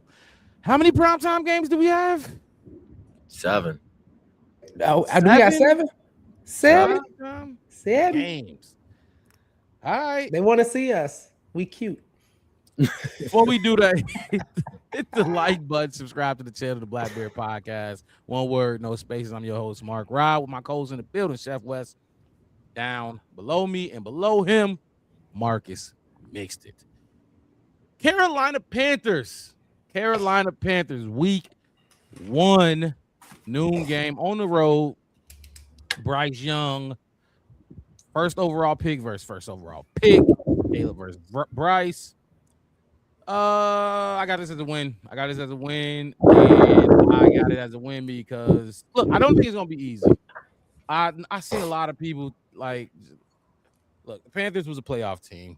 Whether they backed into a playoffs, whether they had a bad division, they were a playoff team. Not only was that, they were, I think, one play away from beating, one play away from beating the Rams in that playoff game, who they previously beat in the regular season, who we lost to.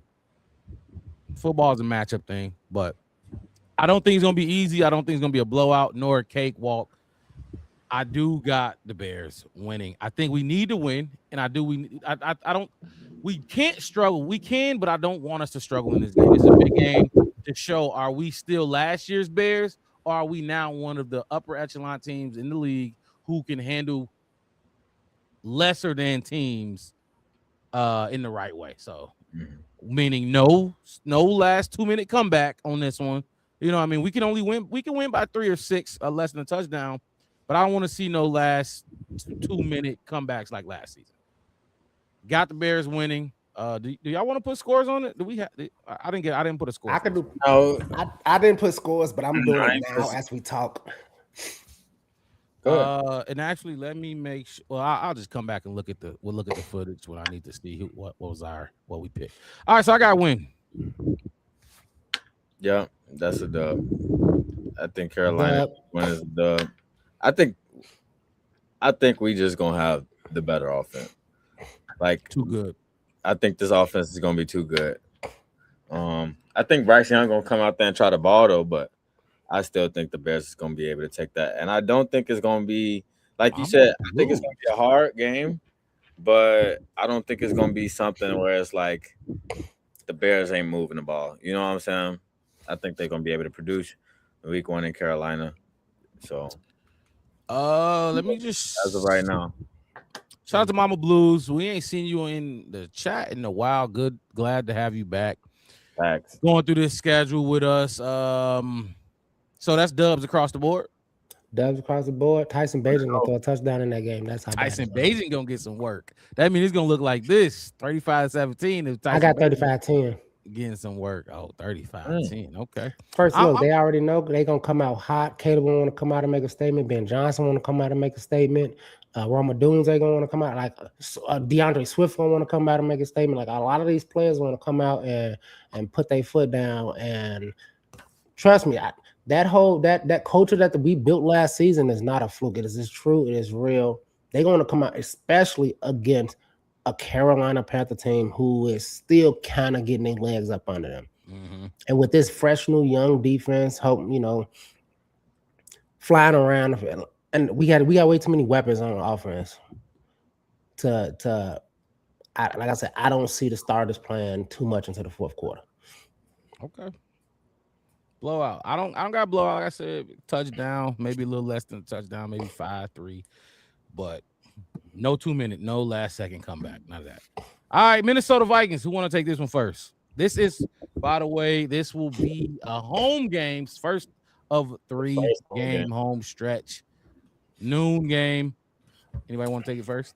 I'll go first. What you got, Chef? This is a win. Okay. This is a win.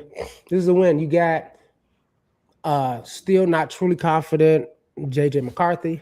You got a second weekend, probably Kyler Murray. And we seen kind of how they're still trying to figure out who they are at the end of the day. And after we come home, get our first, opener in Soldier Field, like all of that. And we got the crowd behind us on top of that against our division. They're going to come out and win this game. I got 28-14. It could be 28-17. But I think this, and it might be, it could be 21-28. I can see a possible kind of drive at the end to win it.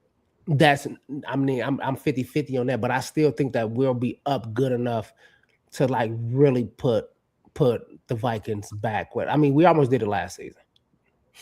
We split with the Vikings last year. They beat us opening game, and we beat them the next one. I will say this. I didn't say this about the Panthers game. The Bears are 2.5 point favorites in the Panthers game. So I've seen a lot of blowouts. Vegas got us only 2.5 point favorites. And then for this game, we are 3.5 point favorites at home against the Vikings. So you got a dub. What you got mixed it? That's another dub. W. I don't think the Vikings have bad players per se, but excuse me.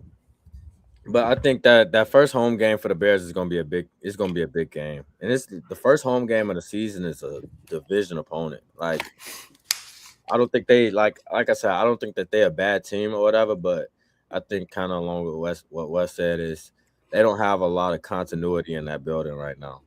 So week 2 to play us in a situation where it's like Ben Johnson is kind of only feeding the fire in terms of the foundation that he's trying to build with this team and stuff like that. Like I think that they're gonna be able to get that one too.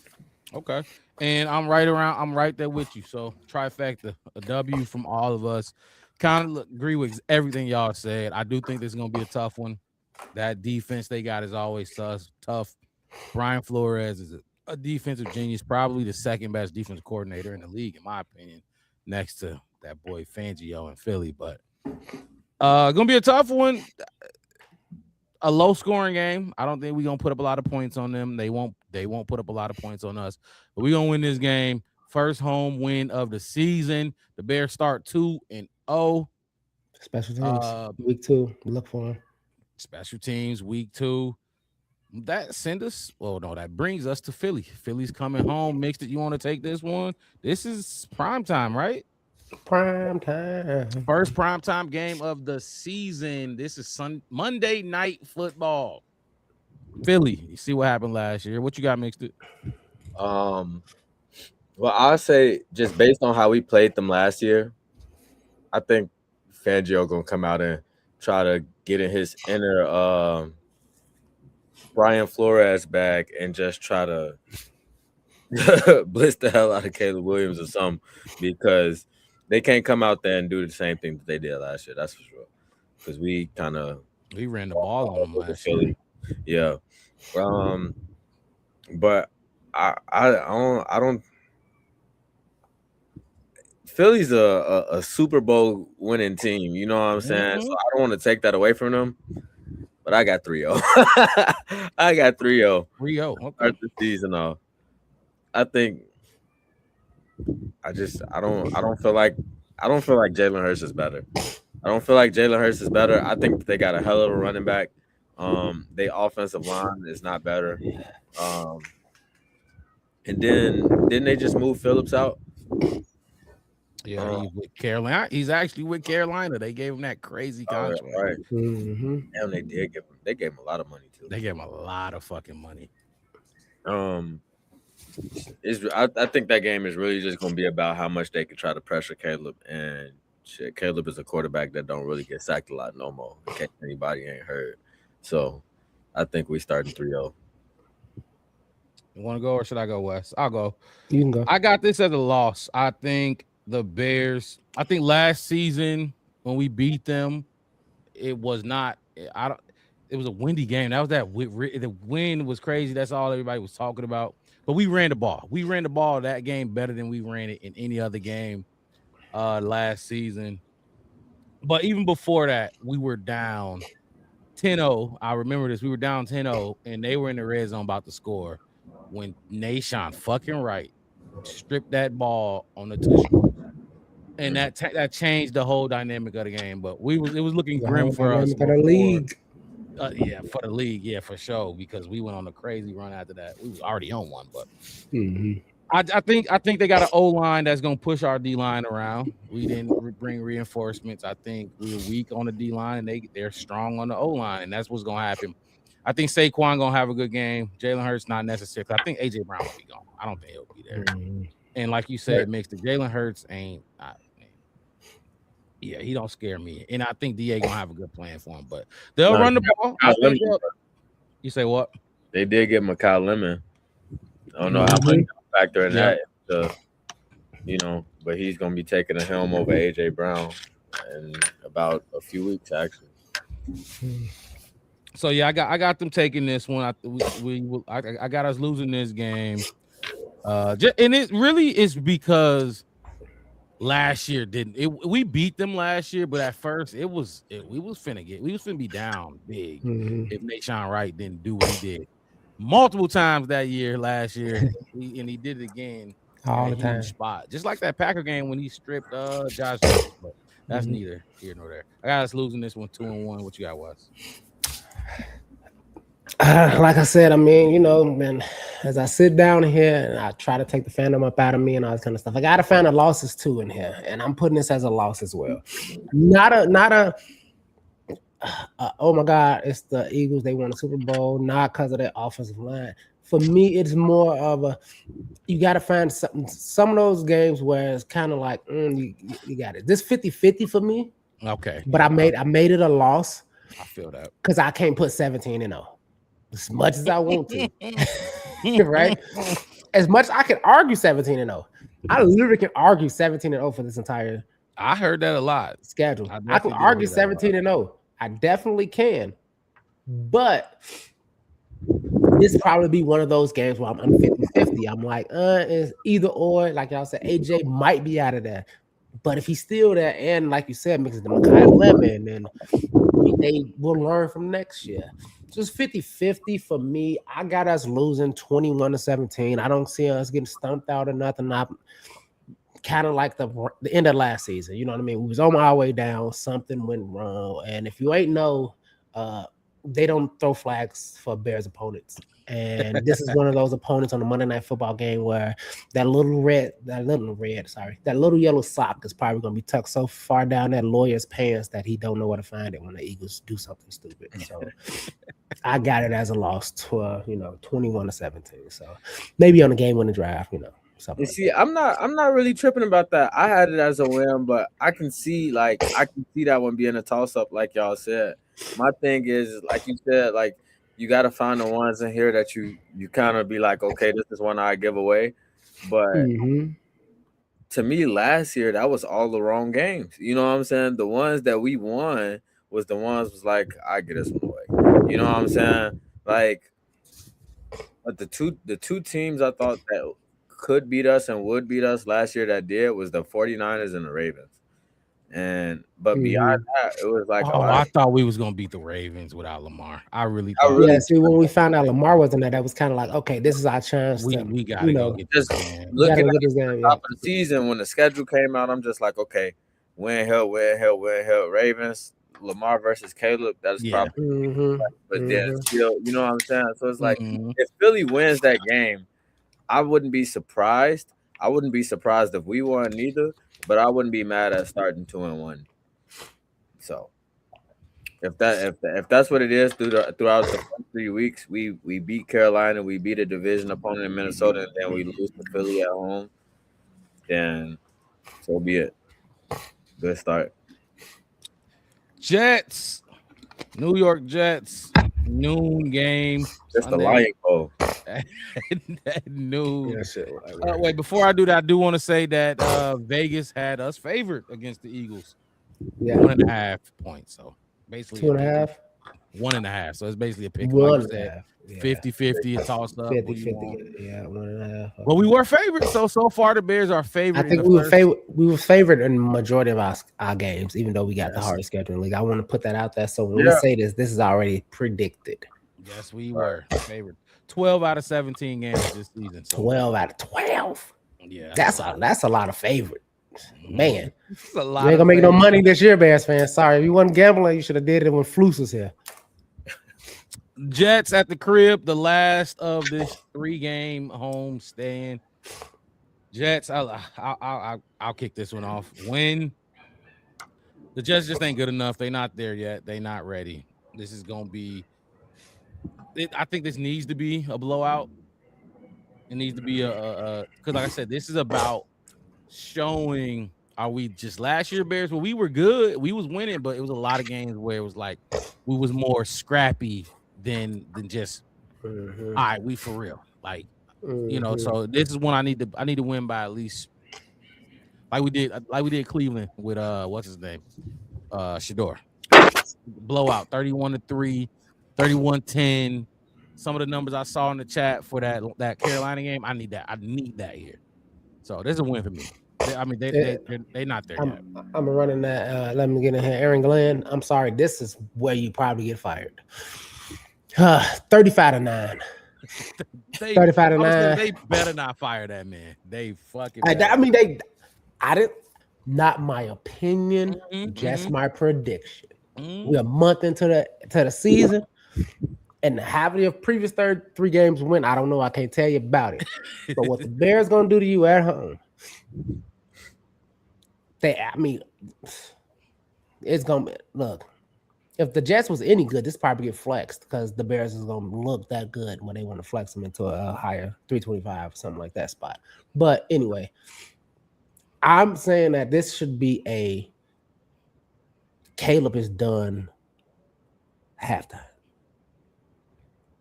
This is if you want to bring up Caleb, this is a game where you bank touchdowns. This is when you throw 4 because you're gonna have games where you only throw 1 in it. You know what I mean? Yep. You bank touchdowns in games like you this. should have we should have 21, 28. Caleb should at least, and this is what you do right by your quarterback or your running back or your star player, whoever it is. You know what I'm saying? Where you call timeout. And then you're like, okay, bring him in so he can run the 1 yard in because you want him to break a record. You know what I'm saying? Like, or you want him to get those kind of things. So I wouldn't be fronting or mad that Caleb played through the 3rd quarter for stat reasons, but I don't see why he would have to play the second half of this game. I like that. No, more Tyson Bagent touchdowns. Yeah. Tyson Bagent's gonna have it. Look, Tyson Bagent's gonna play this year, and it's not because of what most people would think. Mixed it. What you got? I got this as a dub for the Bears, but I think it's gonna be a little bit closer than y'all think. They not playing with Justin no more. They playing with Geno, even though Geno ain't the greatest. But Geno plus Breece Hall plus Garrett, and they did have a really good drive. So it's either gonna be at this point of the season, what the hell are we doing, or is it gonna be how far along has these first round, or not these first round picks, but all these young players that y'all brought in because y'all basically sold the whole house. How are they gonna be looking a month into the season? So I think that they're gonna be a little bit more competitive, but I don't think that they're gonna be able to pull out a win versus them now. On the road in Chicago gonna be rocking. 3-1. We got 3-1, and Mixed. You got us 4-0 right now, undefeated, going into Packer week. We got it early this year. The last couple years, I think they had those Packer weeks late, didn't we? Yeah. We got them early. The year before, didn't we have them week 1 though? One of those Eberflus years we had in the first week of the year. We might have. We might have. I think we did. It was one of those. I thought that was the dumbest. I hated it, but it was just Green Bay. What is this, prime time? Nope. Yeah, I mean, well, it's not prime time. First one. Why do I have this? What? Why do I? The first Green Bay game, not prime time. Right. So this is, what is this? Is this a 3:25 game? Hold on. Wait. No, it's not. It's 8:20. I thought it was Let me hold on, people. We don't got a staff here. We are the staff, so we got to go in here and look. This is 3:25. 125. Yeah, okay. 125 for me. 125 for me. Yeah, it's 3:25. Disregard that on the graphic.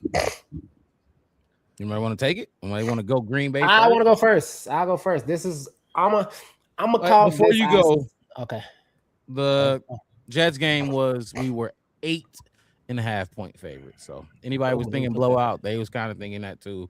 8.5 point favorites. Go ahead, Wes. My bad. I'm writing down these too because I didn't write down the favorites too. I do know we was favored the majority of our schedule this year. I didn't write down the actual thing, but you keep throwing those out there, Mark Rob, so I can put it in my book. I'm a reluctantly call this a loss. Okay. I'm gonna call this a loss because, like I said, I have to find the losses in coming in. We on the road. We had a month. They had a month. This is a 2023 game. This is a, and then they got rid of the guy who kind of gave us a game that last time, that kicker. So they might. It's gonna be close. I think Parsons will be. Parsons will be a little bit. Do it matter if he play or not? If it does matter, I think I'm just giving everybody the Madden 2027 health meters all the way up. Everybody 100%. Nobody's injured. Nobody's calling timeouts. Okay. So do we win if he's not in? If he's not there, we win. Okay. I think we win. I think he's gonna muck it up a little bit, but I don't think we're gonna lose badly. I think it's gonna be maybe they get Dantana. I think it's schedule. Jump in here with us. I think it's 2020, and instead of doing what Flus would do, would try to at the end of the game try to eat as much clock and all that kind of stuff. Ben Johnson can't. We don't care about eating clock. We care about taking the lead. You know what I mean? Or a tying. You know what I'm saying? Whatever. So it's like 2020. Packers got 3 minutes left. It's gonna be kind of on the defense, and they might can win with that field goal. That's kind of my scenario. So my scenario is not like I'm not mad at the loss in my mind. How I'm predicting how the loss is gonna be. It's more of a okay. Y'all play good football. Good for y'all. Not me. Yeah, Al. 80-17, baby. I love it. I fucking love it. But that's just me. I got this as one of my losses. So 80-17. Yeah. So right you got it as a loss. Yeah, right. Yeah, right now we 3-2 in my book right now. Mixed it. Would you like to jump in that ring?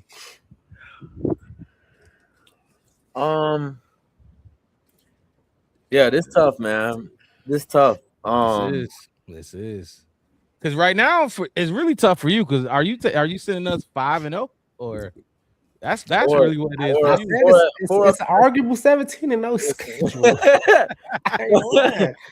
This not even as a fan, bro. But to me, so when I look at this Packers game, I think of a few things. The first thing is, one, is Micah Parsons gonna be playing in Week 5? Is he, even if he is playing, is he just gonna be coming back? He gonna be on the pitch count, and that's basically what y'all saving grace, because not only is y'all not gonna have him, you're not gonna have Malik Willis to come and save you. Quay Walker, he gone, and we talked about him a lot last year when we talked about this matchup with him and Edgerrin Cooper. But and he left. Gone? Yep, he's gone now. In the draft, y'all did get a couple of players or whatever, but I don't think that team got better for real. You know what I'm saying? I think they got one player that I was really looking at, which is Dennis Sutton. He went to Green Bay. That's what we was looking at for us. But they got some DB help in Brandon Cisse. But overall, it's like they definitely needed that. Yeah, they did. So it's like I'm trying to be impartial about it, but I would say this is the first loss that I got for the Bears on this season, which is crazy because I don't never want to get Green Bay none. But oh man, I am very disappointed in both of y'all. I'm very disappointed. I would give them the first one. I would give them the first one, but I don't think they'll have a chance in hell the second one. I think like you said, Mick, this team did not get better. They lost so many players. Like we did too, but we lost players in areas where we was already like not that good. We didn't lose players on our offensive side of the ball. They lost like 4 players. Yeah, the wide receiver that went to New England was really good for them. Like he was, Wicks. Wicks. Not Wicks. The other one, like he was more slower. What the fuck is his name? Oh no, I don't got the chat up. Maybe they in the chat saying it, but he left to New England. They gave him. Fuck, that's gonna. I know who you're talking about.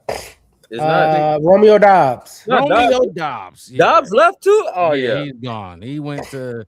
I forgot about that. So yeah, I don't know where they got better at. They're not a good team to be. It's always a steel cage match. I think they're gonna win this. Whether they got better or not, it's always a steel cage match with them. Yes, that's not no more. Not no more. I think Ben Johnson. What's the odds? What's the odds? When I finish, I'll get the odds. But get the odds for me. Because we're underdogs in this game. We are underdogs in this game. I don't think Ben Johnson hates them. That shit is over with. They said fuck the Packers. Y'all know they don't like cussing in the locker. They don't like cussing on camera. All that. This team isn't good. This team isn't good. Now Michael Parsons there, we win by 3. Without Michael Parsons, we're gonna win by a touchdown plus. The issue we had with Green Bay was their speed. All we did was fix Good our passer, yeah. speed to combat that, and I think we did. I like the moves we made to combat that speed. I think Devin Bush is going to take this rivalry personal because he's a hothead, and I love hotheads, dudes that play with emotion. He's going to learn to hate the Green Bay Packers. I think Thieneman gonna show up. I think Kobe Bryant gonna play. We got speed. To Bo Melton scored on us. That dude ain't gonna see the field in this game. This is a win. I think we're gonna win by at least a touchdown.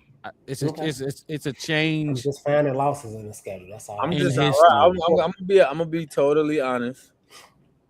The only reason why I had it as a loss is because I didn't want to be like we 5-0.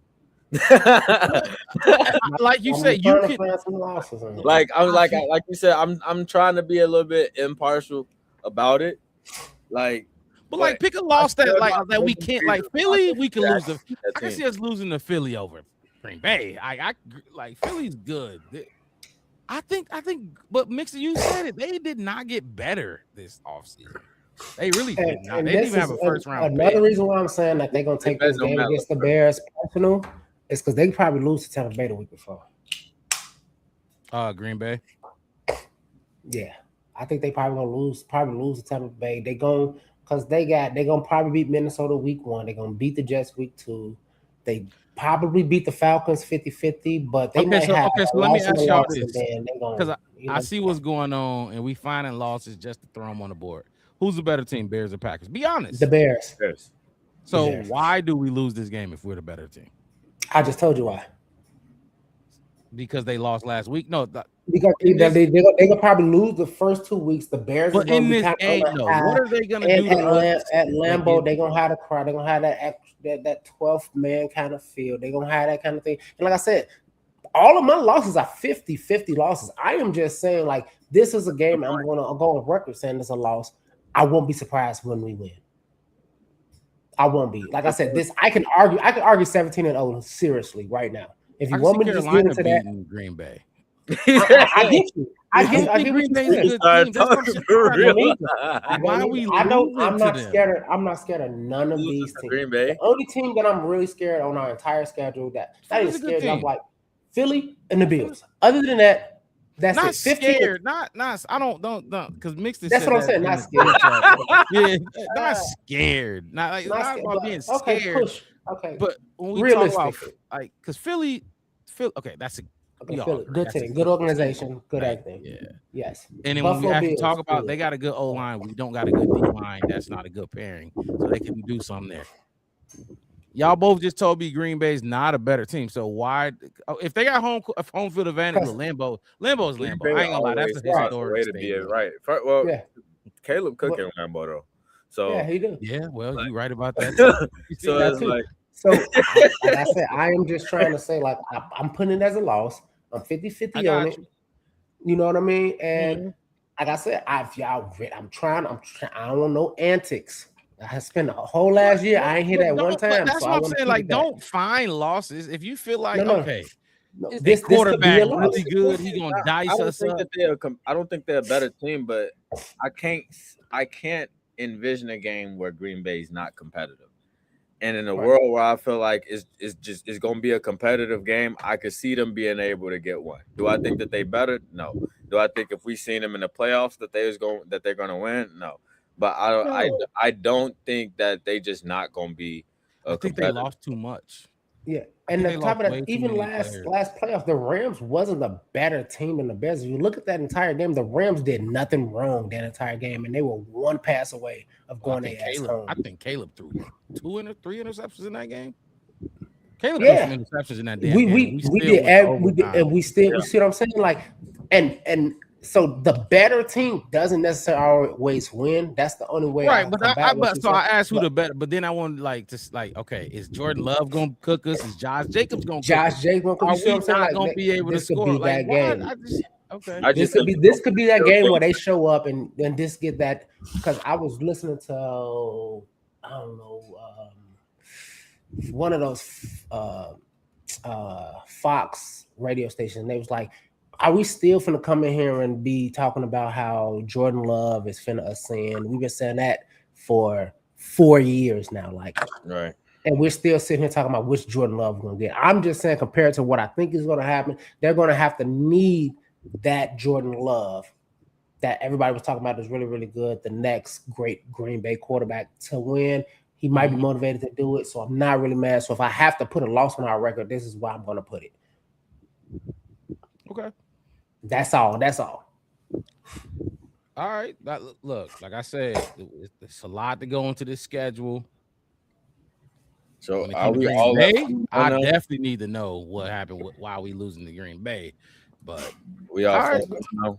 Hey, Green Bay. No, I am 3. I'm 4-1. Yeah, we're all 4-1. Yep. I'm 3-2.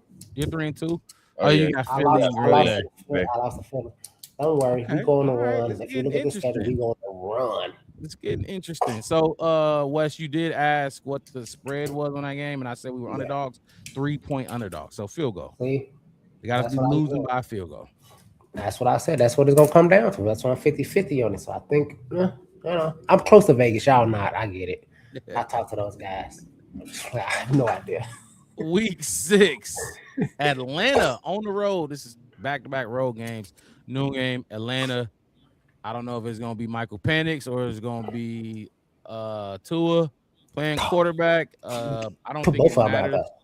Bears win this one. The Atlanta just don't got enough on the offensive side of the ball or defense side of the ball to beat us. I think this is another game. I feel like Chicago, if we're going to show that we're better than last year, we need to handle Atlanta and not fight and struggle with this team. They got a new quarterback, no new quarterback on a new team on his list should give us 50. You know what I mean? They should struggle against us, and I don't think it's gonna necessarily be a blowout, but give me a 20, give me a 14 to 21 type of game. You know, maybe a shit. Beat them by 14 points. You know what I mean? But Bears win, and it needs to be a decisive victory. So I'm gonna be fast with it real quick. Fuck Pace, fuck Atlanta. Hey, did you ever find out who that D lineman was he took from us that year? Yeah, it was what's his name? Brian. Bryce. Bright. Was it? Oh shit! Okay, something the second third. I forgot. I'm gonna find it again. Go ahead and find it again. But they Penix, I don't care. Tua, I don't care. They both left-handed. They mutants. They gonna be fighting each other. It's gonna be you know how it is. It kind of goes back to that. We experienced that with Justin Fields and kind of what's that other guy that played and won the Super Bowl for the Eagles? Nick Foles. That kind of like you trying to help me, but I know you want my job. It's like you telling me to break up with my girl because you wanna kind of feel. They gonna be Braylon Trice. Braylon Trice, that's his name. Braylon Trice. I'm still pissed off about Braylon Trice. Y'all brought down Mooney and then tried to make him look good, but then that fell off. Y'all just, Atlanta is baby Chicago to me. Baby Bears. I was just about to say that. Baby fucking Bears. They like me. Yeah. So they just this to me, I got it 28-17. And I think that last 10 is like end of the game, kind of trying to mount a comeback, get a field goal, come down strike, playing against our 2s and 3s. And honestly, I kind of want to put 35 up there, but I'm gonna go 28-17 because I like the number 28. At the Georgia Dome. That's not Georgia Dome. That's Mercedes. Mercedes Stadium. The Dirty Birds gonna get dead super dirty by the Bears. In Atlanta, I don't know. I'm thinking about going to that game. I know last season, I said I wasn't going to no games because the season before that, spent a lot of money and traveled a lot of miles to not see us succeed. I think I'm gonna try to get to the Atlanta game. Last year was a year to go to some games for sure. But remember, Muffo was telling me on live, like, Wes, stop going to games. Hey, mix it. I ain't even lie. Hey, Brock Rock, what they say? They say, stop going to games, bro. You're killing us. Your record was, it was. My record was 0-3 or something like that. That. Falcons mixed it. That's a dub. 5-1. They just ain't got it. They just think Yeah, they just they don't. They don't. yeah. Tua, I'm not scared of. Michael Penix. I don't even know if there's anything to say about Michael Penix. It don't He really hasn't matter. done nothing to say It don't either. matter to me which one of them we see. Yeah. I think Austin Booker gonna knock Tua out. They're gonna have to go to Penix. Okay. Wes, can you set this next game up for me? Just set it up and go ahead and roll right into this. Oh, this next one Tom. is the Patriots. They was in the Super Bowl. They historically was one of my favorite teams back in the day in the Tom Brady days. I love me some Patriots, man. I ain't even gonna lie. I was watching the team, watching them. You know, what I'm saying Randy Moss. You know, I love all those slot receivers from Julian to Welker to all those guys. This is Thursday night football primetime at home, and as a Patriot veteran myself, we lost in 9, so the Patriots are gonna lose in this game. And it is not even going to be nice. This is going to be that Devin. I think, and I'm going to say this because I have to make some bold predictions before Mark Robbie can get into talk about bold. But this is my 40+ point game. You think it's going to be a shootout? It's going to be a shootout. By now, Vrabel is mad about the Diana Orsini thing. They all mad because I'm pretty sure by 7 games in, the Patriots is 500 or less by now. I'm guessing, and they're going to be searching for a statement game. And this is the game that they're going to say, "This is a statement game. This is a statement game. Statement game." This is a defensive scoring game. This is one of those Nation Wright kind of feels. This is that Devin Bush. This is that Kyler Gordon. This is when that accumulative defensive line, those Dios and those guys come in and they make a fucking statement. This is going to be that Bears monsters of the midway game. Well, I got us scoring 40 points, and 14 of them is on defense. Ooh, you said 40? I said 40. Okay. Oh, I'm going to give the Patriots 17. Oh shit. Keep going. I'm gonna give them 17. 40? Yeah, I'm 40-17. We beat down the people who shouldn't have never been in the Super Bowl last year in the first place. Yeah, I was gonna say I think this is gonna be like the what if bowl, because that's what everybody gonna be throwing 3 weeks leading up to it. What if the 2024 draft went differently and blah blah blah blah blah. Bears the Super Bowl instead of get knocked out by the Rams. What would like all these different what ifs is gonna come up leading up to that game, which is why I'm glad it's on a Thursday so we can get the game out the way. But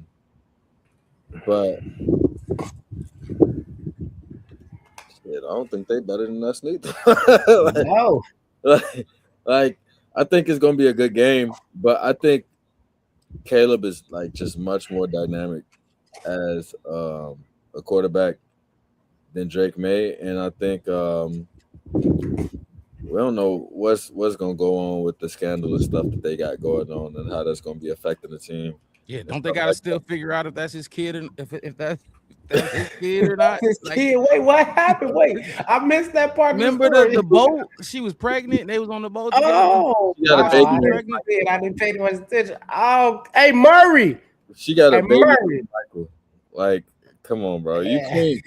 You can't make this stuff up. But either way, I think like if anybody like they talked about the Bears being like a regression candidate from last year.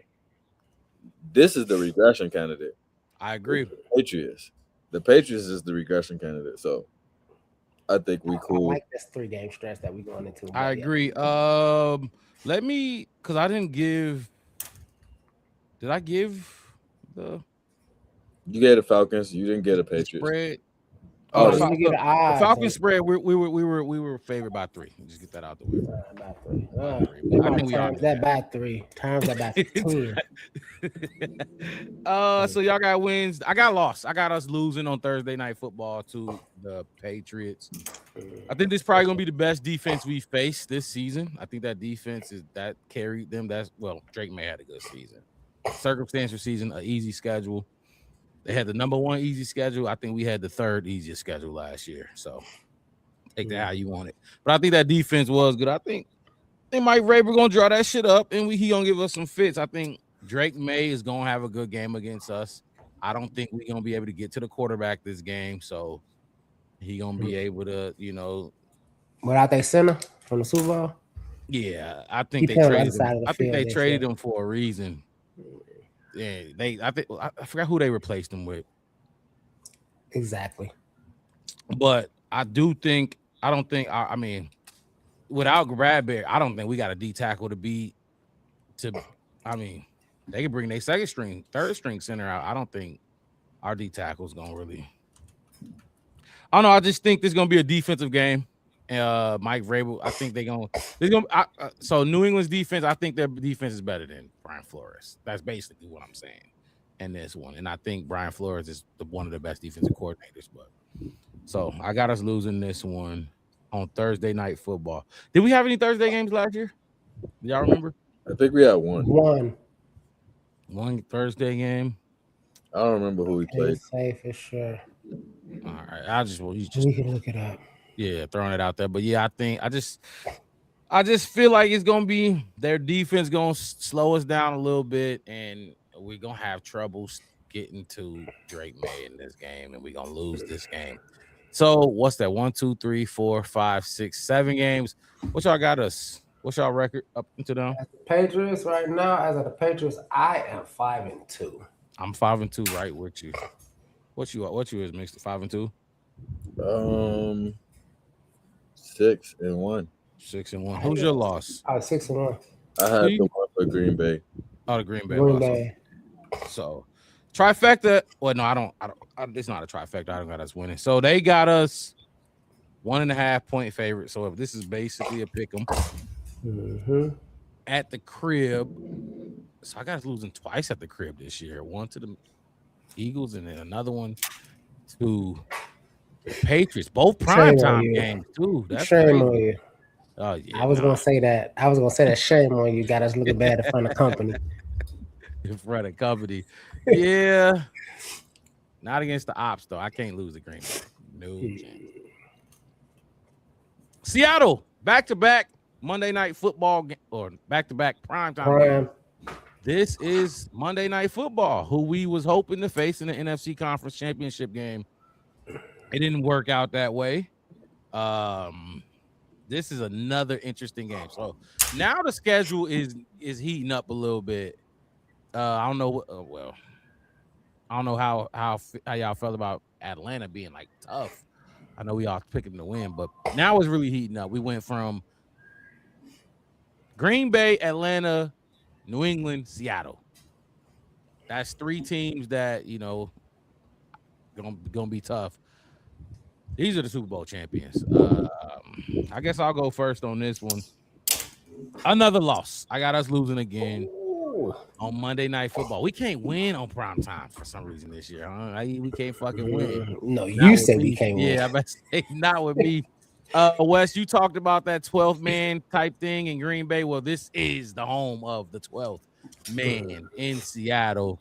Super Bowl champions. I know we got Kobe Bryant. We took their stud safety, but I just think they're gonna be aggressive. They're gonna be aggressive up front. I think they're gonna be aggressive up front on their D line.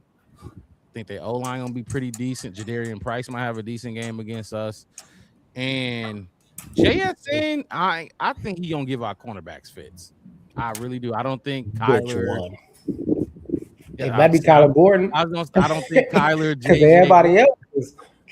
I don't think JJ or Tyreek will be able to guard JSN. He's one of the best wide receivers in the league. Shout out to Ohio State. You say what? Kobe gonna break him in half. But after he catch a 20-yard, 15-yard shallow cross or something. Yeah, but I got JSN smoking us this game. This I don't think we would have lost in the playoffs against this team, but I do think we lose here. I do think we lose on this one. They're just gonna have too much for us on that defensive line. Offensive line gonna play well. I think Sam Darnold gonna feed JSN. You know how it go when we go against some of these teams with one receiver. It's like they feed them and feed them. It's like every time they go against like Amon-Ra, which we're gonna talk about in a few weeks. That's a different question. Yeah, I got us losing this game. I got us winning this game. Monday Night Football, another Monday Night Football. This is why I love this schedule so much. This is back-to-back Super Bowl attendees, and we're gonna beat both of their ass. Oh, I didn't notice that. That's great. One at home, one on the road. We got the losers at our house, and we go to the winners' house, and we gonna go into Seattle. Rain, sleet, snow, whatever, and we are going to outplay them. Not by score, though. I got us 21-17 winning. But the thing about it is, and this was the issue why a lot of people was questioning Seattle's validity of winning the Super Bowl last year, even though they won it. Right, hindsight is 2020. You can make up shit now. But they were talking about how they were the most turnover-prone team last year during the regular season, and they were still kind of winning though too. This is where another, like I said, this is. I was just talking about it earlier on. I believe I was saying it last week against the Patriots. This is when this defense is finna start like pumping their chest, banging on their chest, showing that burying their chest and they claws, and going in, and they're gonna go in, and they are going to eye test, be the better team than the Seahawks. But because the Seahawks is still a good team, like you said, JSN, the line, like the score or the stats won't look like astronomically good. But if you watch, this is going to be a blow by blow. Muhammad Ali, George Foreman kind of just punch out Mike Tyson knockout kind of game. But I know heavyweight bout right there. I know that the Bears come out on top in this game simply because of the chip on the shoulders, because y'all shouldn't have been in the Super Bowl in the first place. And we just beat the Patriots who y'all beat. So when we beat you, that's going to tell us like, we ready to win a Super Bowl because we beat both people that was in the Super Bowl. Man. Okay. So you got it as a dub, West, and you had it as a loss in the crowd? Yeah. Okay. I guess I'm gonna be the tiebreaker. I really think this game is gonna be dependent on how healthy this team is up to this point. Us or them? When you say this team, us or them? Us. Okay. Because Sam Darnold is like one of those people that kind of just like he work in the system. You know what I'm saying? So it's not going to be a game where it's like the younger quarterbacks and stuff like that, where you can kind of just really affect the game with them shit, with what you throw at them or whatever. It's not going to necessarily be that with Sam Darnold. But this team so between the Patriots game and this game, 11 days between games. There we go. I've been waiting on you to bring out the 11 days between games, and it's not even the bye yet.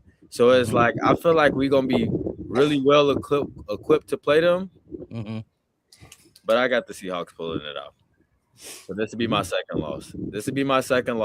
Seahawks is a good team. Sam Darnold is good at what he do, but like Jared Goff, he not like a game changer, but he's a cog in the machine.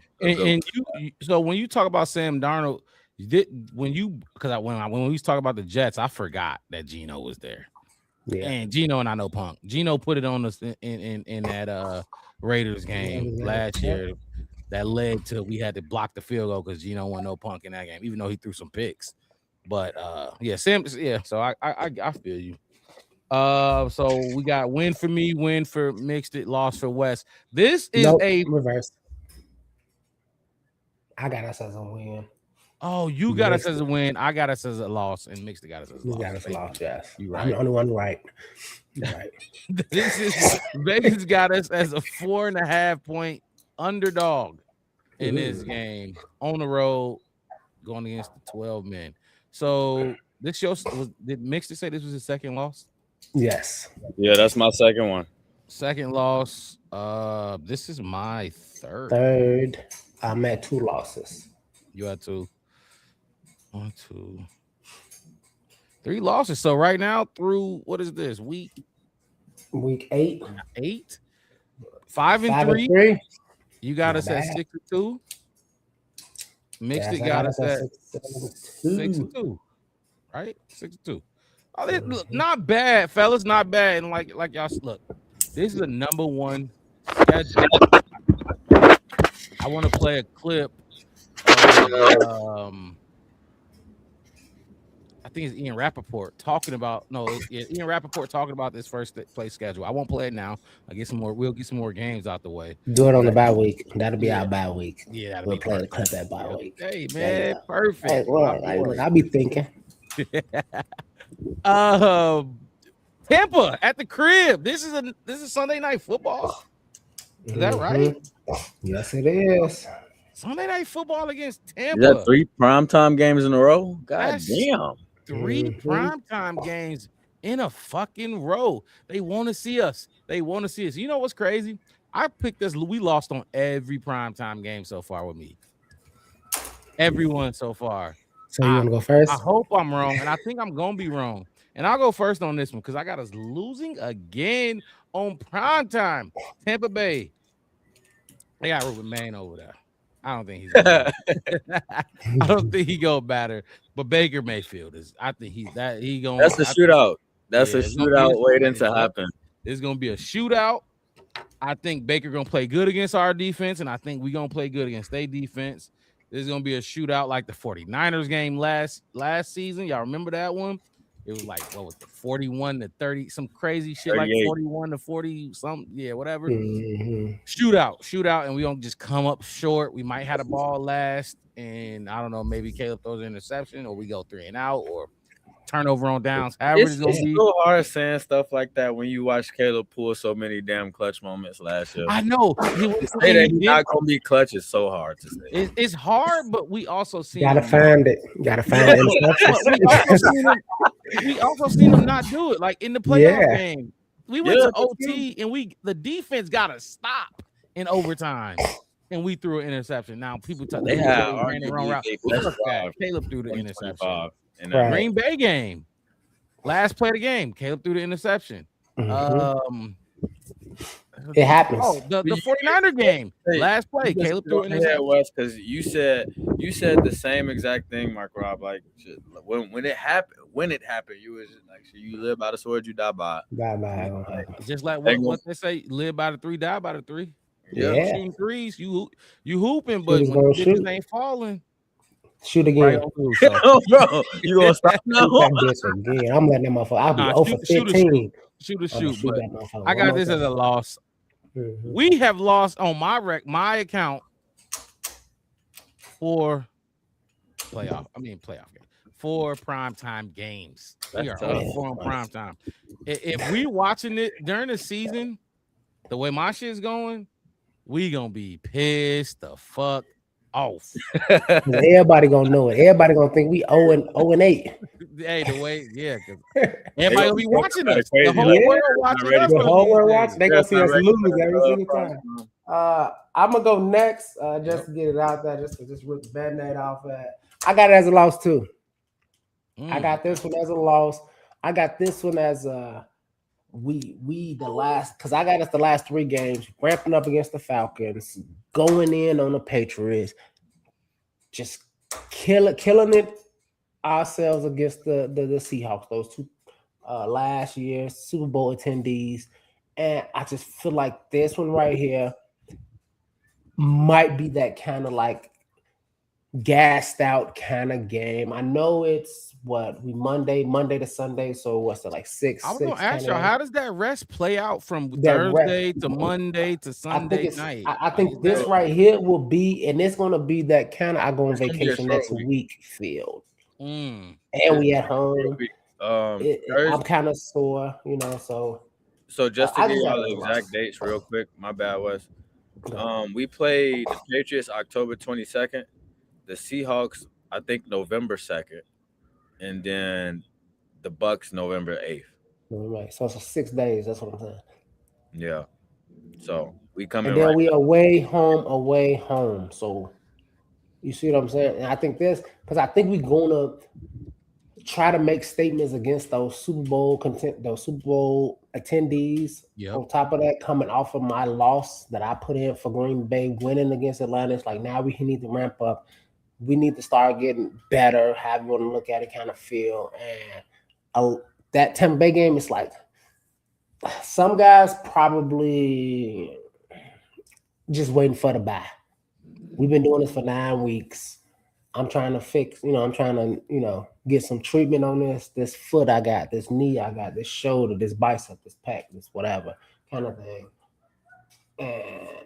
But it's cool because y'all can like the rest of my schedule.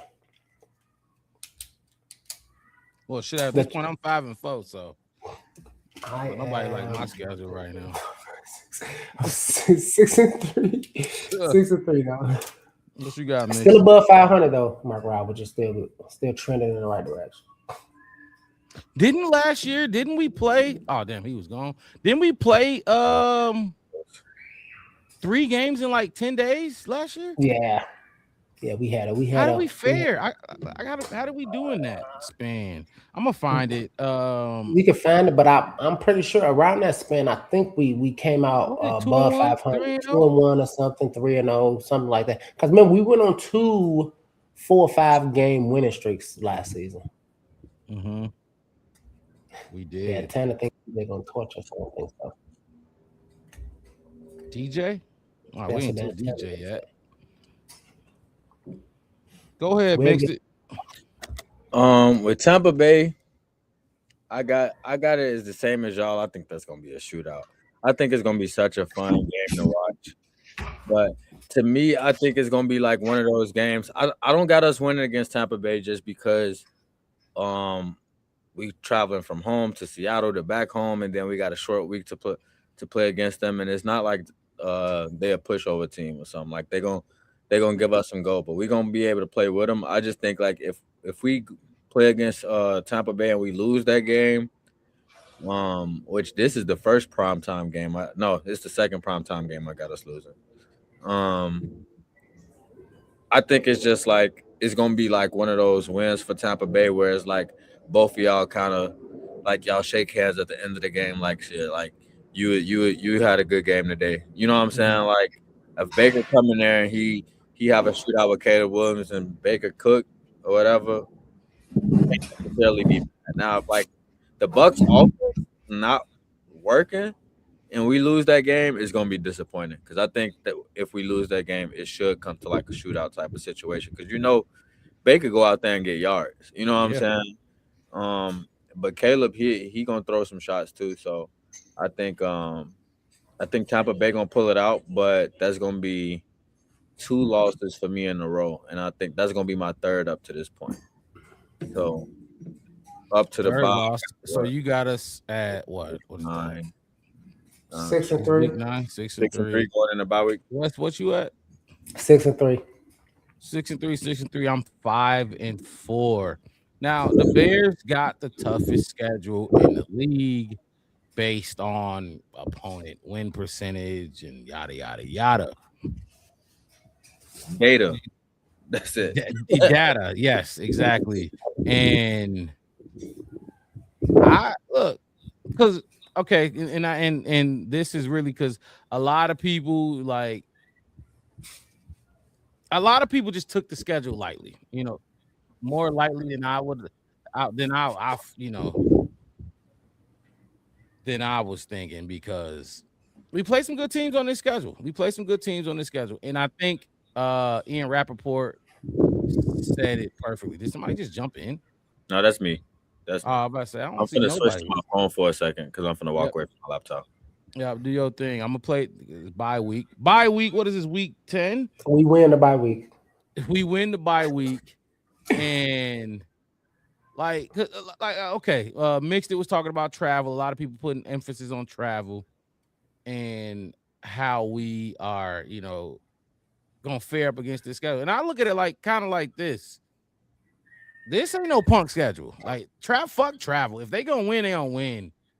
And it's all about the teams we playing. And I just want to play this real quick. Yeah, I got something to say after you play this too as well. You saw it? I saw it. Okay, yeah, here we go.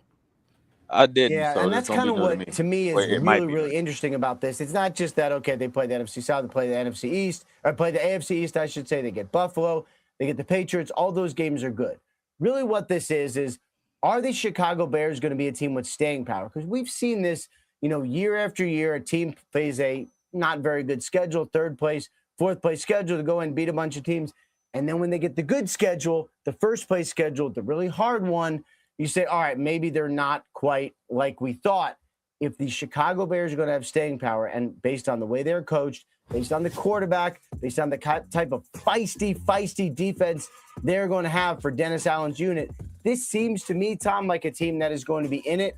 So how good actually are they? And are they good enough to withstand this really, really brutal schedule? There's a lot to learn when it comes to Chicago Bears this season. So, and this thing is still playing in my ear. Y'all can't hear it, but hold on, let me remove this. So that was my thing. Wow. Hold on. Okay, so that was my whole thing with the schedule, and a lot of people saying the schedule is sweet or whatever. I do agree. Like, I'm gonna put it back up there. When you look at this compared to last year, the gauntlet we went through. When you talk about gauntlet, motherfucker, we went through a gauntlet. Like we went against, and I just had the actual schedule up from last year, but we went through a gauntlet, and from week like 8 to the end of the season, it didn't let up on us. We got Cleveland in there, but that shit was rough. To me, it comes down to because these, like, I know Mixed mentioned rest and travel time and this and that and the third, but he's not the only one. A lot of people mention that. Fuck that. Do you really think if Caleb has an extra day's rest, that's gonna make a big difference in how he plays? Hell no. Like, they gotta come out here and beat these teams and like actually play, because Ian, like he just said, we had a third place schedule. Like third place, the third easiest, and we had like 7 comebacks in the last minute, this and that, third 95% chance of losing, and we ended up winning. All that shit like that, like that's all cool. Are they for real? Now you got the toughest schedule. You playing dogs. Are you gonna come out there and hoop? Are y'all gonna hoop or what? And that's what it come down to me. Like, when we look at these teams, let me zoom in real quick. Philly, you got to hoop against them dudes. You got to hoop. Green Bay, you got to hoop against them. Ain't no, like, last-second comebacks. Because Philly, we beat them outright. We didn't, and you know what I mean? Are the Chicago Bears getting better? And I kept mentioning this throughout the schedule. Are they better than last year? And in that upper echelon of teams in the league, or y'all still getting an onside kick that Romeo Doubs couldn't catch? You know, remember that the Packer game? And we get it, and then we go in, or we just beating them, because that's what's gonna take. Like he said, a lot of teams go from getting an easy schedule. Okay, so let's put more on these dudes' plates. Let's give them the whole, you know, the King's meal. Can they eat it? Are they gonna finish their food, or then go back to winning 7 games or 6 games?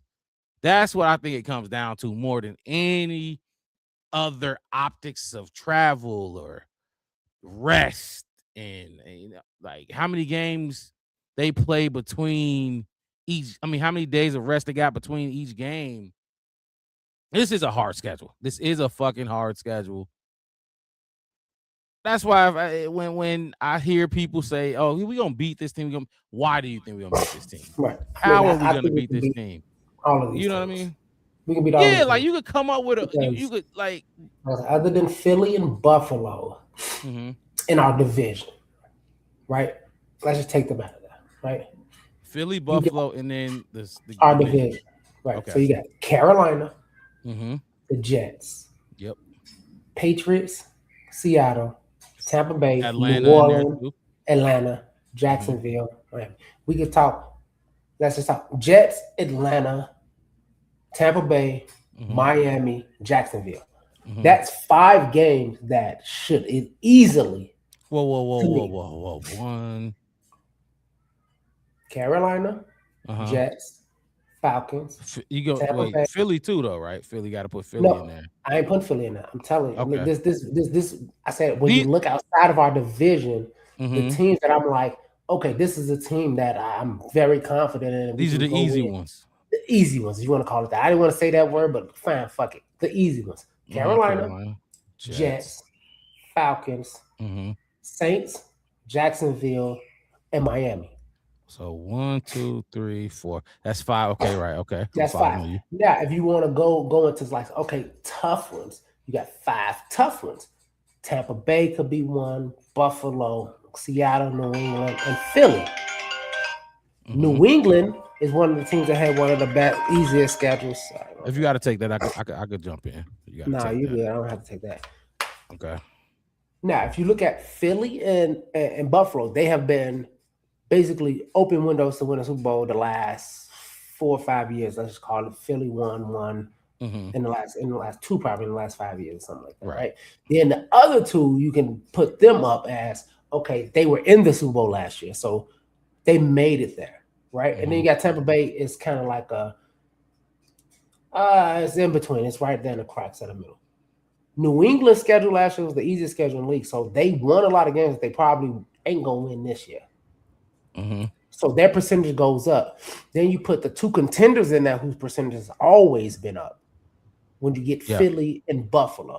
Seattle, the same kind of thing. Tampa Bay, the same kind of thing, right? So that puts that schedule mathematically harder on top of we were the best division in the NFL last season's the 6 games that we ain't even throw in there yet. So now you're throwing in what's that 10 to 11 games. Yeah, that are really it's tough. A higher percentage. So yes, our schedule does look tougher than the rest of the other 30 some plus teams, right? But we used to Detroit. We're used to Green Bay. We're used to Minnesota. Like those not hard games for us. Those are just very meaningful games to us. Y'all both had us losing to Green Bay.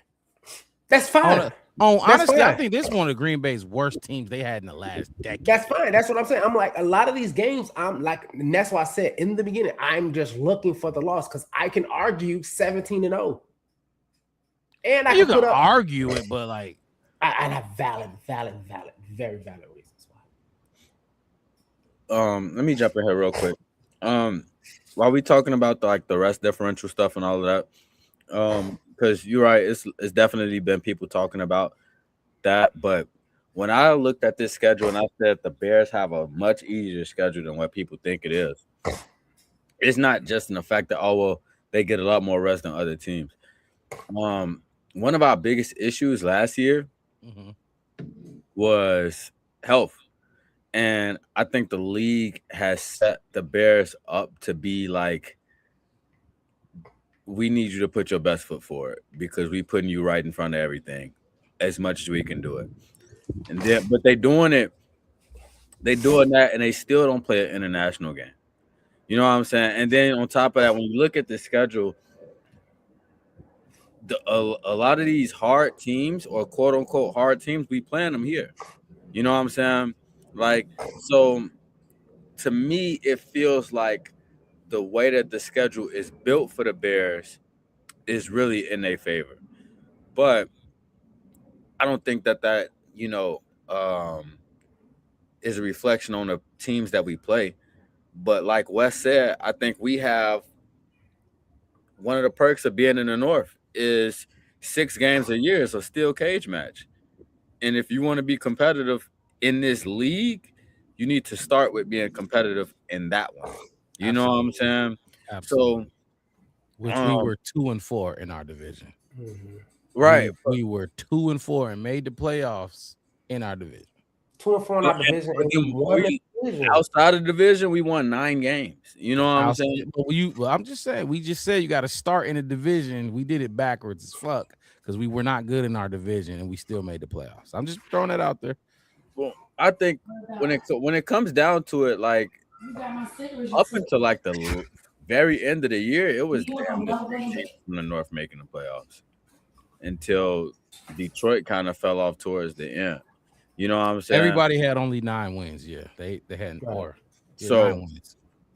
I think I don't think it's a reflection on the teams that we play when I say that the schedule is easy. I'm just saying, like, when it comes to like trying to give the Bears a quote unquote advantage or a leg up and being able to stay competitive throughout the course of the season, the Bears, the NFL showed the Bears a lot of love throughout this season. And I agree. I completely agree with that. And I mentioned it when you was switching your cameras or whatever.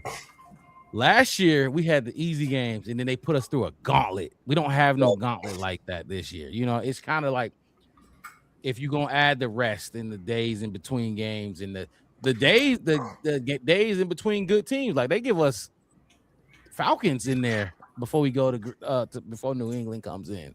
Then we play a little gauntlet, but then after that we got a bye, and then we got New Orleans before we play Detroit. You know what I mean? So last year, we had I don't know what Steelers, Packers, Eagles, Ravens, Vikings, Packers again. Like that shit was. There's none of that. Caleb rookie year, he didn't play a division opponent till like week 11, and then you had the motherfuckers basically back to back.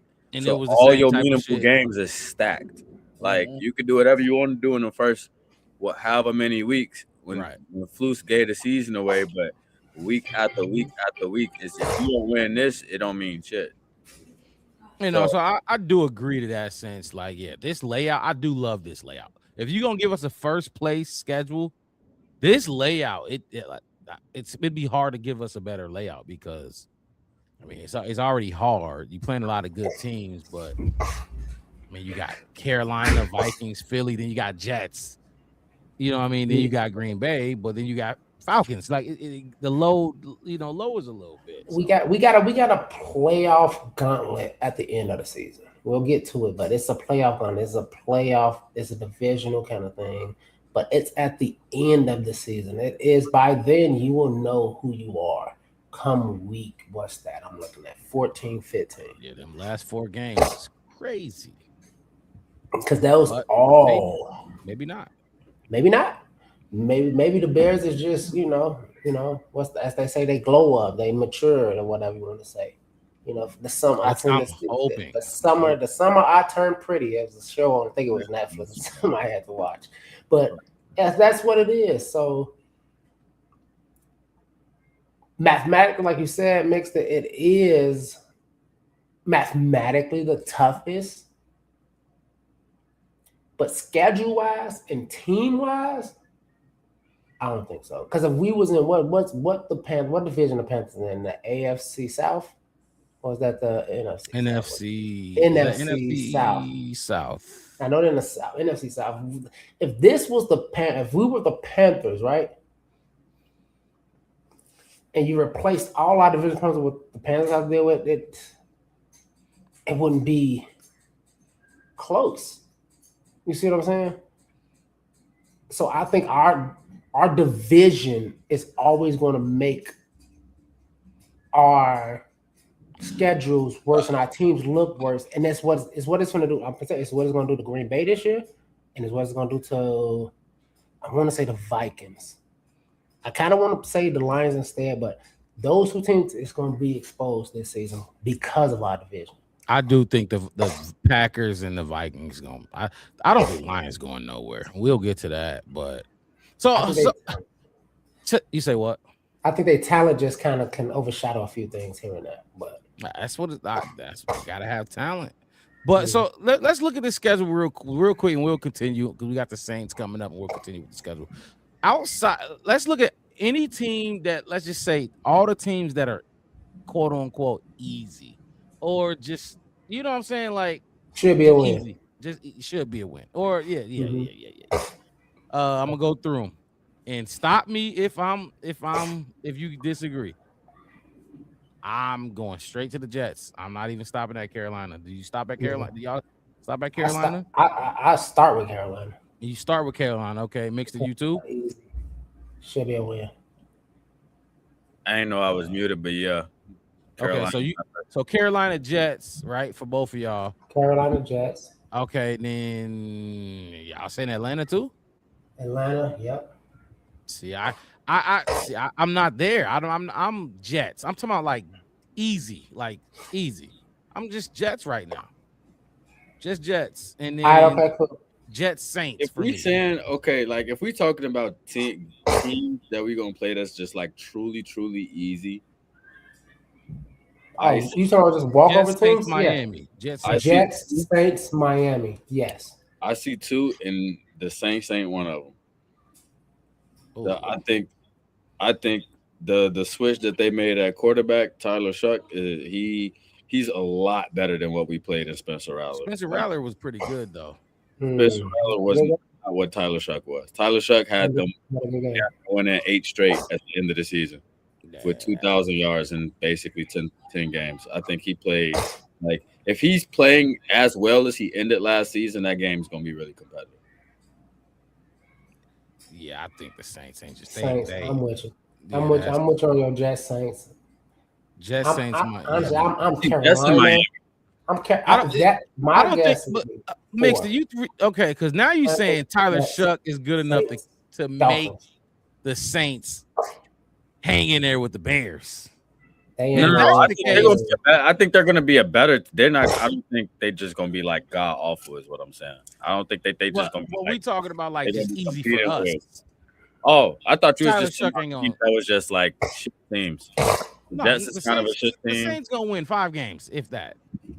You think you think? I said 4 games. You think they'll win more than 5?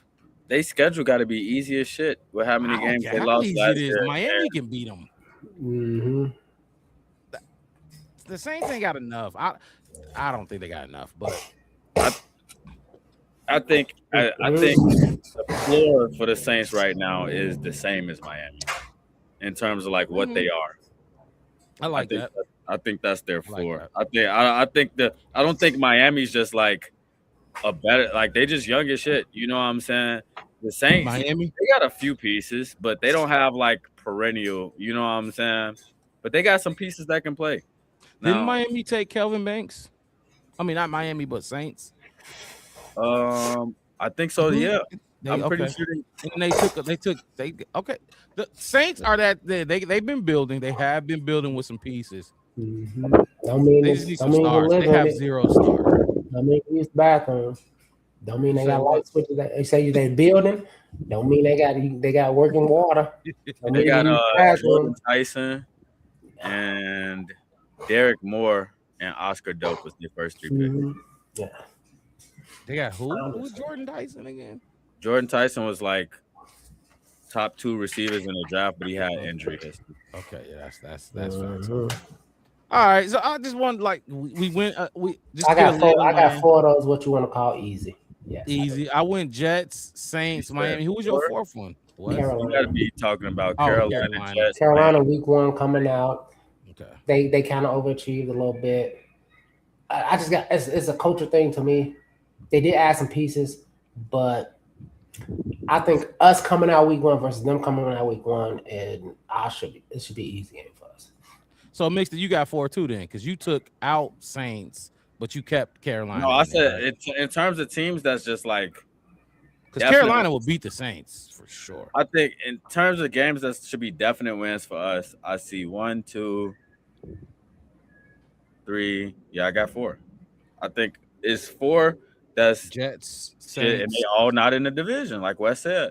I got 4 teams that's not in the North that we should. What's the 4 teams though? Carolina, the Jets, the Dolphins, the Saints. I think we should beat. I think we should beat all of them. I think we're a better team than every single one of them. I agree, but I think Carolina is just as good as Atlanta. That's what I'm looking at. And I had to pick one. I think because I want to say Atlanta, but I'm gonna let Atlanta slide. And quite frankly, remember that those 3 teams, and then the Saints too. That's their whole division. Carolina was the team that was in the playoffs in that entire division. Now that circumstance, they just but yeah, I mean, they won their division. I think we're gonna sweep. The Bears is gonna create a trend of what division they started with the NFC East last season. They're going to start sweeping in the division that we have to play. I love this because I agree though. Like, and whether I put Carolina in there or not, Carolina has to be a team that the Bears show that we are not about to beat them on the last. You know, like we did the Raiders last year. We should have killed the Raiders last year. So yeah, Raiders stayed close because of us. Yeah, because Geno threw 3 interceptions in that game. There was no reason the Raiders game was that close, but us. I say honestly, I think it was that close because the first half of it, Max Crosby just did all kind of everything. He did a lot of shit. He did a lot of shit those first 2 quarters, and then once he calmed down, we kind of got the skills. Lined up on Darnell Wright that game a lot. Everybody. Darnell was out. I know he was all over the place, but I don't know how much time he spent on it. That was the game where that was the game where Ozzie came. I thought it was the Canadian Eagle came in. Did Theo come in the Raiders game? Yeah, no. Theo played right tackle, and then Braxton Jones played left, and then they benched Braxton and moved Theo to the left, and then brought in I don't fucking know. No. The rookie played the left, and then Theo played the right. So, but anyway, let's continue with our schedule, fellas. Saints game. This should be an easy one. So this is one of our easy ones. Week 11 noon game. This is a win for me. Bears gonna blow them out. It's gonna be one of the worst blowouts of the season. They just not good enough. Because last year they kind of like it was. They hung in a little bit with Spencer Rattler. Remember they did that crazy ladder play. Remember all we heard about was the ladder play when Buddy pitched it, and they had it was a close game, and then we took off late. I think we just gonna start early and finish strong. This is blowout. I got it as a I'm with you. I mean, I feel like we kind of just gonna end up debating the score out a little bit. Because to me, it's just like when you look at the game from last year, I don't see Spencer Rattler and Tyler Shuck kind of drawing the same luck in terms. I don't think it matters. I don't like. Yeah, I was gonna say I don't think they're gonna end up being like. I don't think Tyler Shuck's that good to cover 14 more points for them. They don't got Cam Jordan. 14 point. No, I'm just saying to make it matter. Like, you know what I'm saying? No, I think we're gonna get the dub. I'm just trying to, I guess, debate in my head on how the game is gonna look. You know what I'm saying? But overall, better than last year because we struggled. Y'all don't remember? We struggled with the Saints at first. Caleb threw that pick. We didn't really come alive to like the third. Yeah, it ain't gonna look like that. It better not look like that this year. How about that? So yeah. But I got it as a win. I got it 28-3. I got it as the Saints ain't gonna beat the ball. It's we halfway through the season. We got like at home, off a bye. Week 11 is what? What is that? November.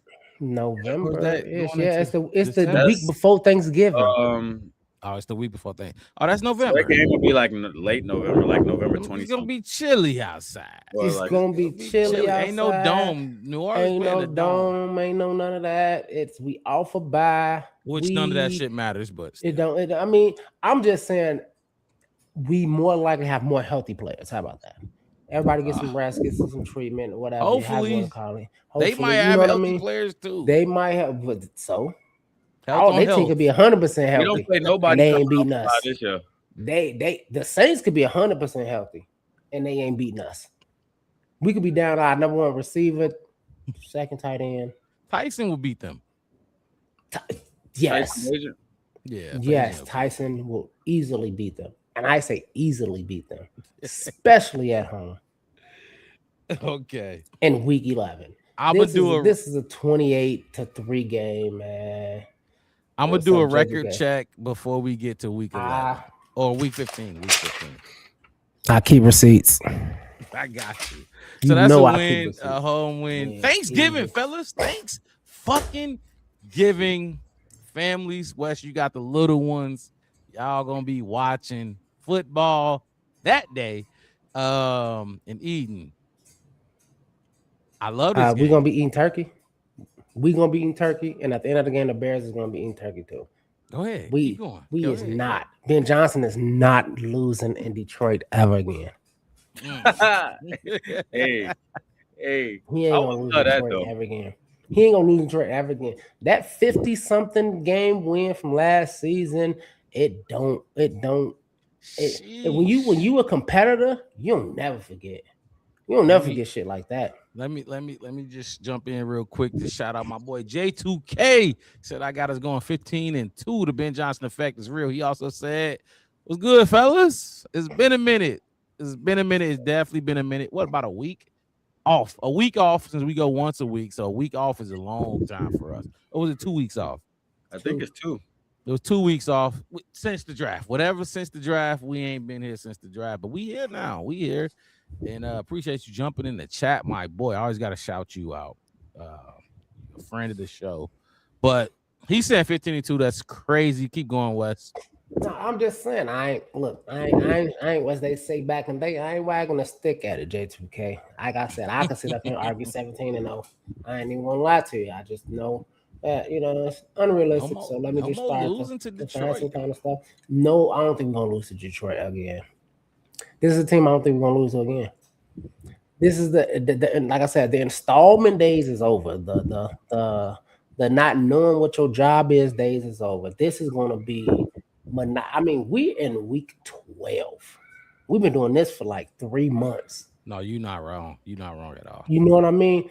If we losing to Detroit on Thanksgiving 3 months in, after already having a year, after already playing 2 divisional games, after playing both people that was in the Super Bowl, after playing a team that already won a Super Bowl, and you still ain't got your act together. Oh, coming off a bye. You know how we came coming off the bye last 2 year? 2 weeks of bye. That's a 2 week back-to-back bye. Back-to-back. Yeah. You get 11 days and then you get a whole full week off. Yeah, right. You see what I'm saying? Man, last year coming off that bye, our run game because remember, Wes, we was mixed that you wasn't with us yet, but you was like listening. You was here. We was pissed about the run game. We was like, where the fuck is DeAndre? Where the fuck is Kyle Monunga? We didn't see him until week 5 for real. Yeah. So that bye, Ben Johnson is good on the bye. So I'm with you. I'm with it. Like I said, we gon' and that whole everybody want to talk about it, and I'm not knocking them. Don't. I'm not an idiot. And I'm not saying that Jahmyr Gibbs ain't fast. Oh man. But we got like 7 motherfuckers on defense. That's fast as hell. That's fast as fucking hell, and they hit you like a fucking cement brick. So all that running, you gonna see Jahmyr Gibbs, that extra 7 he was getting, just using his little tippy toes to quickly like that. No, because when they hit him out of bounds, he gonna say, I ain't gonna do that again. This is that game that I'm like, this is that Dylan Thieneman. Hey, you see that dude right there? Catch him. When I was little, I'm just my cousin used to always tell me, like, "Ooh, you lucky you a little shorty. I'll knock you out." And he'd always come and get me. He's like, "Hey, I want you to beat that little kid up." And I'm like, "I don't really want to fight. I don't know, man." He's like, "But do it, or I'm gonna beat you up." And I felt like, okay, I gotta do it because what's coming for me might be worse. So when they tell the Dylan Thieneman and him right there, that's your main responsibility. First of all, I'm gonna say this: what I just did, I was testing something out. I wanted to do that, but I didn't think it was gonna work. I didn't even know that it was gonna work. I wanted to put you on the main screen, but no, like, look, not Gibbs. Gibbs, he's their best offensive weapon to me, but not Gibbs. For me, it's What you sicking Thieneman on Gibbs, right? That's what you're doing. I need you to sick him on Amon-Ra. That's the motherfucker. Didn't he have 3 touchdowns against us last game? Or the game? I don't know. That's some JJ. JJ, you got to make up for that. Like you, nah, that ain't happening. I know it's not, but that's my comeback. It's like I need him to. I need him. No, I feel that. Yeah. I need you to do that. If you don't do that, you talk about who not gonna be? You talking about who not gonna be here next year? If Amon-Ra embarrassed JJ, one more time. No, I agree with you. 100%. Hey, bro. Yeah, Johnson. Hey, check it out. We need to reconsider some stuff. I don't think I ever. I was a Pro Bowler. He was a Pro Bowler when the Pilgrims and the Indians was breaking Thanksgiving. That was the last time you was a Pro Bowler for me. We need you right now on today on Thanksgiving. That's why I'm not putting it, because I feel like Gibbs, he gonna outrun that defensive line, and I you could throw Bush and D-Jack and and even Ruben Hippolyte, but I mean, let's just be honest, like linebackers and his speed, and it's just a bad matchup. No, anyway. You know what I mean? Smart. That's kind of unfair. Yeah, no, you're not chasing him. Dylan, y'all don't know if y'all seen the graphic. If he ain't doing what he's doing, but you seen the graphic? He's faster than Jay Jetta. He was faster than who was that graphic that was on there? All of the receivers they put him up. He outran. That he outran. He outran him. No, I'm just saying, like, we know you got it in you. I know you got the gears to get there. Now, if is Gibbs a gear faster than him? Maybe not. I don't know. No, he is. But it's a that motherfucker different. It's hey, look, we got somebody that can compare. So this for you, this stops. No more losing against Green Bay, but Detroit for real. Not now, at least. Not now. Not next year. Okay. I don't think so. I fuck with that. Green Thanksgiving, eating some good food. Mm-hmm. I got it as a loss. I got us losing to Detroit. I think for every reason you said we was gonna win, that's every reason I think we're gonna lose. I don't think we have cornerbacks that can guard Amon-Ra St. Brown unless we put Thieneman on him and we doing a zero blitz, and now our safeties Kobe Bryant and Thieneman got a man up on him in the slot or whatever, and they can do it. He gonna kill us again. I think he gonna kill us again. Gibbs didn't really hurt us. He didn't really hurt us last game. But I think the new speed that we brought gonna show up. I think we gonna see it. It's not gonna be as bad as it was, like especially not that first game we played them. Week 2, was it? They beat us like 50 to fuck. It was crazy. But I think Jamison Williams and Amon-Ra just still gonna be too much fucking what is the tight end name? Laporta. I think it'll be too much for our cornerbacks. I really do. I don't think we're gonna be able to guard them for real. And I think I had the same reasoning for the Seahawks game with JSN. We don't got the cornerbacks yet that's gonna be able to stop those dudes. They got too many. They offense got too many fucking weapons. I think we're gonna lose on Thanksgiving. Another fucking prime. We're not gonna win on prime time for me. We not. And I swear to God, not even be that. Right hand. When I did this, because I picked all mine, and I was hoping once we got on air, maybe I'll change it. But I swear to God, I these are all picked, and I haven't changed one yet. And this is a loss. I mean, the Lions. That's the only team that beat us twice last year in the division. Mm-hmm. They're the reason we weren't 3-3 in the division. We went 1-1 with every other team but them. And Wes, you said that's because of that first game. That's because that first game. That first game was kind of like, okay. We was crawling, didn't know how to walk at. Y'all was still coming off a Usain Bolt sprinting kind of seasons. But that Ben Johnson 80 and 93 that they was putting in the tank was running the fuck out. And eventually, they're going to have to be just like everybody else in America right now. Unless you got a diesel and unless your car actually need it, your ass going to be putting 87 in because gas is $8 a gallon. I'm kind of in between both of y'all on this one. Because I feel what you're saying, Wes. The Detroit Lions flame is kind of fizzling out. and that shit feel like it's happening faster. They gotta end, don't it? I feel like that's with the league, but not with us. It's different with us. Yeah. Now with that said though, Jared Goff in the dome on Thanksgiving is gonna be a tough battle. When Jared Goff get to play at home, he look good a lot of the time. When he don't got to deal with the elements and shit. And I was watching another podcast. I think this might have been Vocal Vike where somebody was talking about they was talking about the Lions, and they call Amon-Ra St. Brown Slant Boy 2.0. Because that's basically all he gonna do is get a little quick slant over the middle, and he gonna turn around, and it's gonna be 2 tight ends and another receiver that'll set blocks for him right front, and they're gonna see how far they can run with that. I do think offenses that's like that are hard for us to play against. But I do think that was the issue that we sought out to solve in our secondary this offseason. Yes, sir. So I think with us and the Lions, even though I'm kind of foretelling, we're gonna split, but this will be the one that I give to them. I did. So I like I said, I literally my note for this game, I said the Bears new speed will show up, but I just it's not gonna do that. So it's gonna help the Bears look better in the division, but for this game, I don't think we will win it. But okay, you got us winning, beating Detroit this game, right? No, Who's had a loss? West got the win. I think we both have that.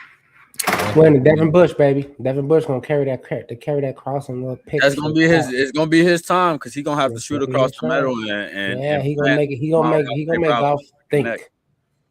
Let's pick a different route or something. Exactly. Over the middle. Week 13, Jacksonville Jaguars. Trevor Lawrence. Who else on that? I'll go first. Because that's the only Trevor Lawrence, Hunter. Travis Hunter. What's my man from Brian from Washington? Brian Thomas Jr. is over there. Yeah, good. Love the fans over there. I actually like Jacksonville. Playoff team. I like them.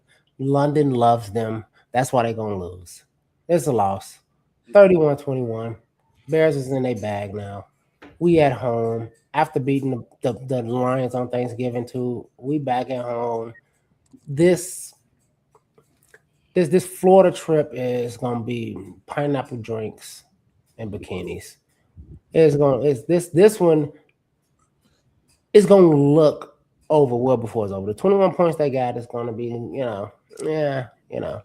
whatever kind of points. I got us winning. This right here is my streak for the Bears right after the bye. This month after the bye, I feel like the Bears is gonna. This is when the Bears is starting to ramp it up.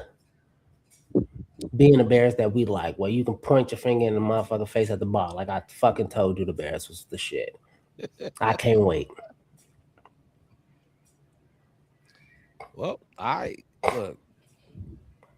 agree with you. Bears gonna win this one. Playoff team, but I think they had, for me, I think they just had a good year. And they might even be good this year. But I think the Bears are better. They had a better year. They got a better first. They had a better head coach because they had a first year head coach last year too. Who was it? Liam Cohen. Liam Cohen. But like you said, they coming off that bye. They beat New Orleans. They lose to Detroit. In my scenario, they lose to Detroit, but they're still coming off that bye. Like they're rolling now. Now the Bears are. Now we fixed everything. Whatever the fuck the issues was, because I think I had us losing 4 games before we got to this point. Yeah. Ben Johnson fixed it. It's fixed now, just like they did last year at the bye.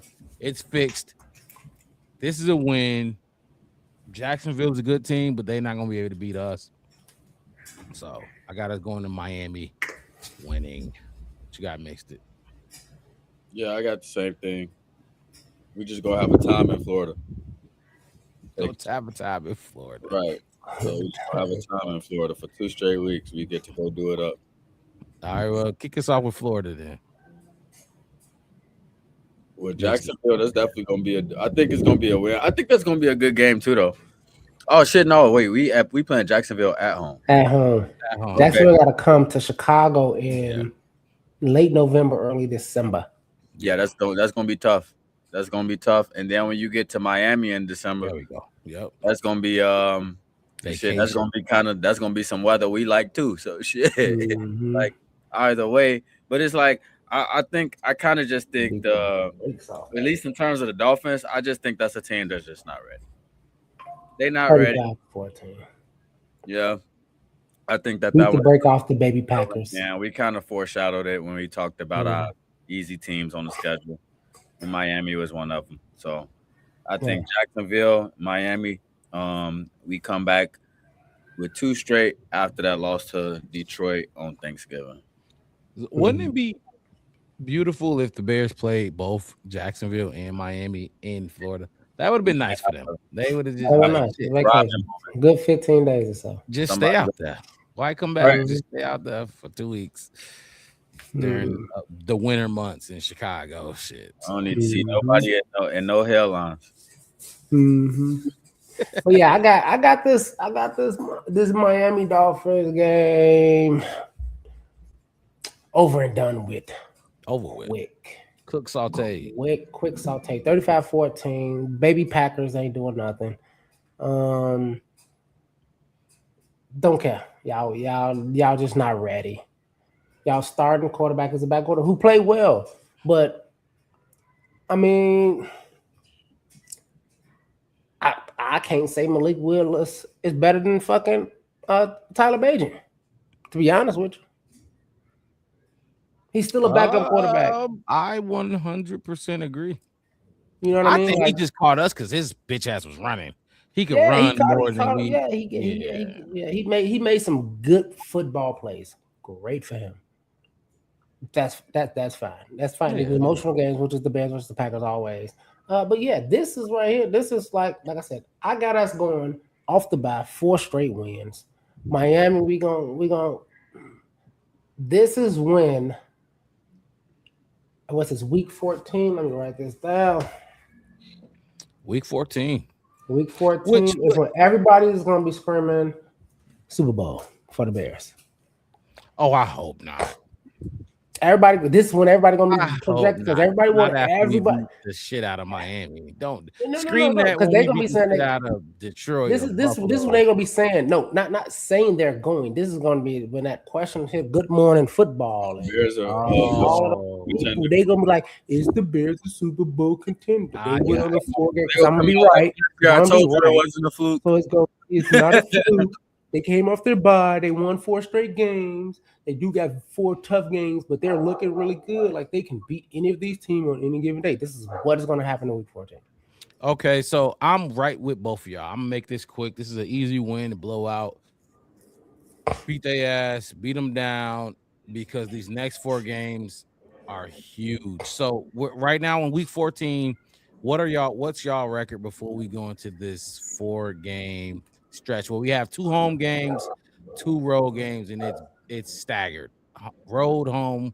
No, it's not staggered. Road, home, road.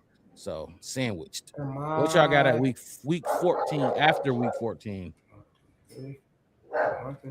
I will. So what am I? I'm 11-3. Top of the division by about 2 games. A game and a half above the division. You got 14. Well, it's only 4. It's week 14. So hold on. Oh, plus the bye week. Okay, so I am 10-3. 2, 3. I count the bye week. 4, 7, yeah, so I'm 10-3. My bad. I said 11. I just 10-3. So I'm 9-4. I got us 9-4 right now. Same thing at 9-4 right now. Game and a half leading the division right now. I hope we better be leading the division right now. I don't think Green Bay's good. And then Minnesota, if Kyler, their only hope is Kyler. And then Detroit, if Detroit finds that their coordinator is good, then yeah, they're gonna be back in it. I don't think Detroit sucks. And then who did they just put on the other side of Aiden Hutchinson? Does he got another good edge? No, I don't know, but it's fine. Derek Moore. They grabbed Derek Moore, who got potential. Okay, so yeah, I thought it was somebody bigger, but Derek Moore ain't no punk. We'll see what he develops into. Buffalo. You say what? He didn't get no sacks on Caleb. Oh no. Almost nobody really did in low key. The gauntlet, the end of the season gauntlet, Buffalo on a Saturday at noon Central Time. Fuck it. I got us beating Buffalo. I got Caleb will be rolling right now. I think Caleb will be the offense. Caleb in the offense gonna be on point. The bye week helped, like I said, and we gonna be clicking on all cylinders right now. I think also the defense gonna show up. I don't think they're gonna be able to pass on us too much. DJ not gonna be able to do too much. And outside of him, who else they got? If they have a chance in this game, it will be them running the ball with James Cook, and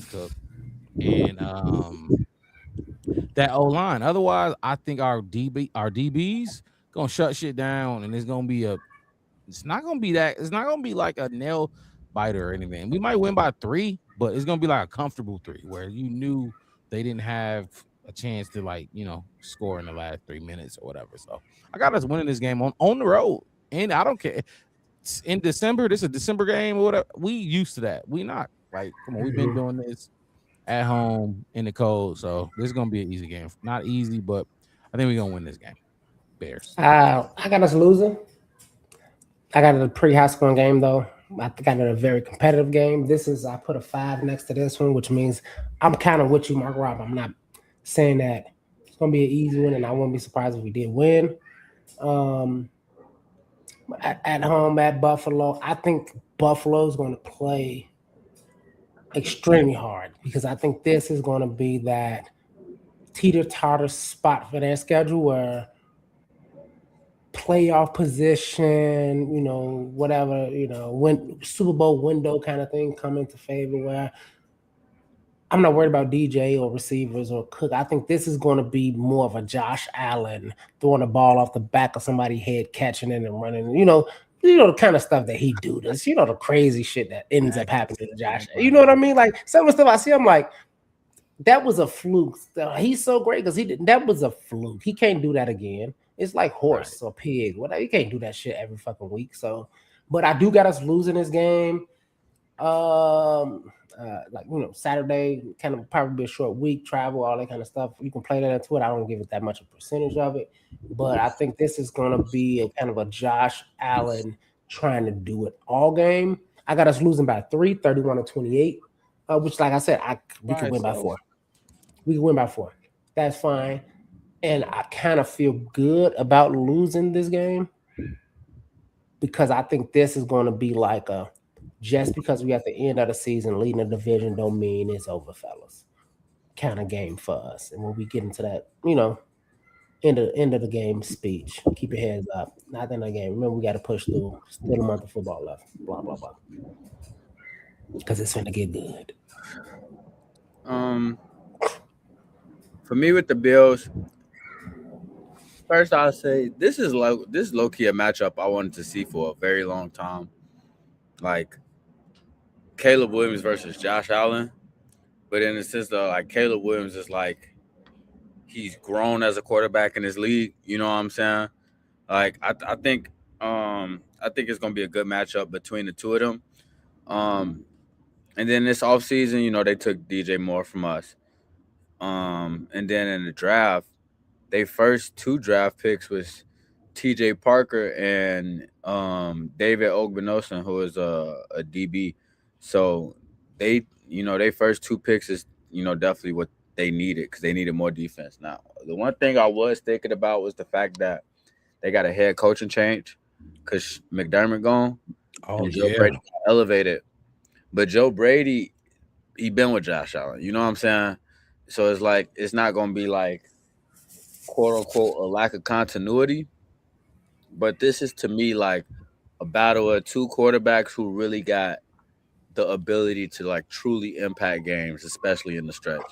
So I got this one as a loss for me to the Bills, but I do think it's gonna be like I think it's gonna be a close game. Like this one that I feel like can go either way, but I think both teams is low key good teams. Which this is gonna be a battle from here on out. I don't think the Bills going. I think blow for blow, we gonna get them. Christmas. Who want to take Christmas? Anybody want to take Santa Claus? I want to take Santa Claus Day. Y'all a chance to redeem yourself. This one right here is going to be a 28-17 game. Bears are going to win on Christmas. We ain't losing on no holidays, including the Super Bowl and Valentine's Day. Throwing that out there right now. And the reason that I got 28-17 because I think the Bears at home on Christmas is definitely going to have that. We just lost to the Bills. Like, if we want to win a Super Bowl, we need to play better. It's Christmas Day. Everybody's watching. We might see the Bills in the Super Bowl. We have to be better. We're at home against Green Bay. We already lost on my schedule. We already lost to them early in the year. This is kind of how we kind of ended last year with Green Bay, with that kind of sour taste in our mouth. But this time, it's not overtime. It's not DJ over whatever that punk ass nigga name. Whatever. But this is going to be convincing. It's going to be convincing, and I think Green Bay is going to try to push at the end of the game. They still just going to fall up short. Bears win 28-17. It's probably going to be like 28-10 in the fourth quarter, something like that.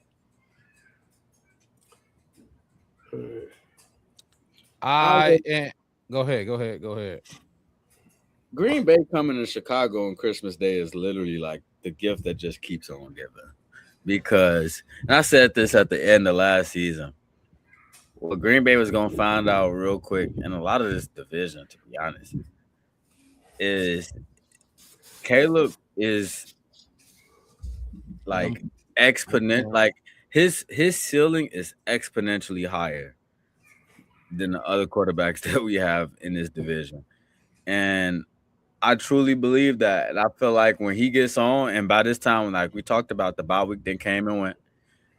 Caleb is in year 2 of the system, year 3 as a quarterback. I've been saying since Caleb got drafted that year 3 Caleb was going to be a problem.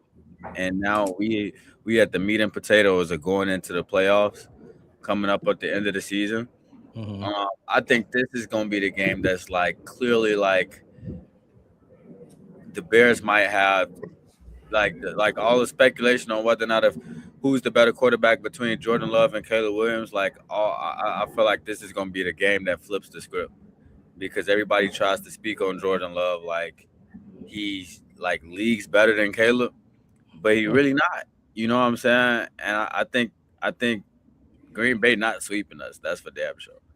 Last year we got 2 wins on them out of 3 games, but it ain't gonna take 3. We're gonna get 2 in the first 2. I mean, we're gonna get it in the first 2, because that sweep shit is over for Green Bay. Like we said, they didn't get better. Now by this time Michael Parsons is gonna be back or whatever, but I don't think that shit's gonna factor into who's gonna win this game. I think they're gonna be hungry after that one that we gave up early in the season, and it's at home on Christmas Day. It's not happening. Like they should just stay in Wisconsin, low key, but you know, you gotta go make their money. Stay in Wisconsin. Look, I'm with y'all. This is a win. Green Bay ain't beating us this year. They're not gonna get a win. The team just isn't good. Like this, I think the only way Bears fans should think of them as beating us, in any sense of beating us, is if we feel like they're the team of the past. They're not that same team. This team lost way too many people to bang with us. And if they can bang with us, like, yeah, they're in a division and that plays some role, but like you got to be the better team.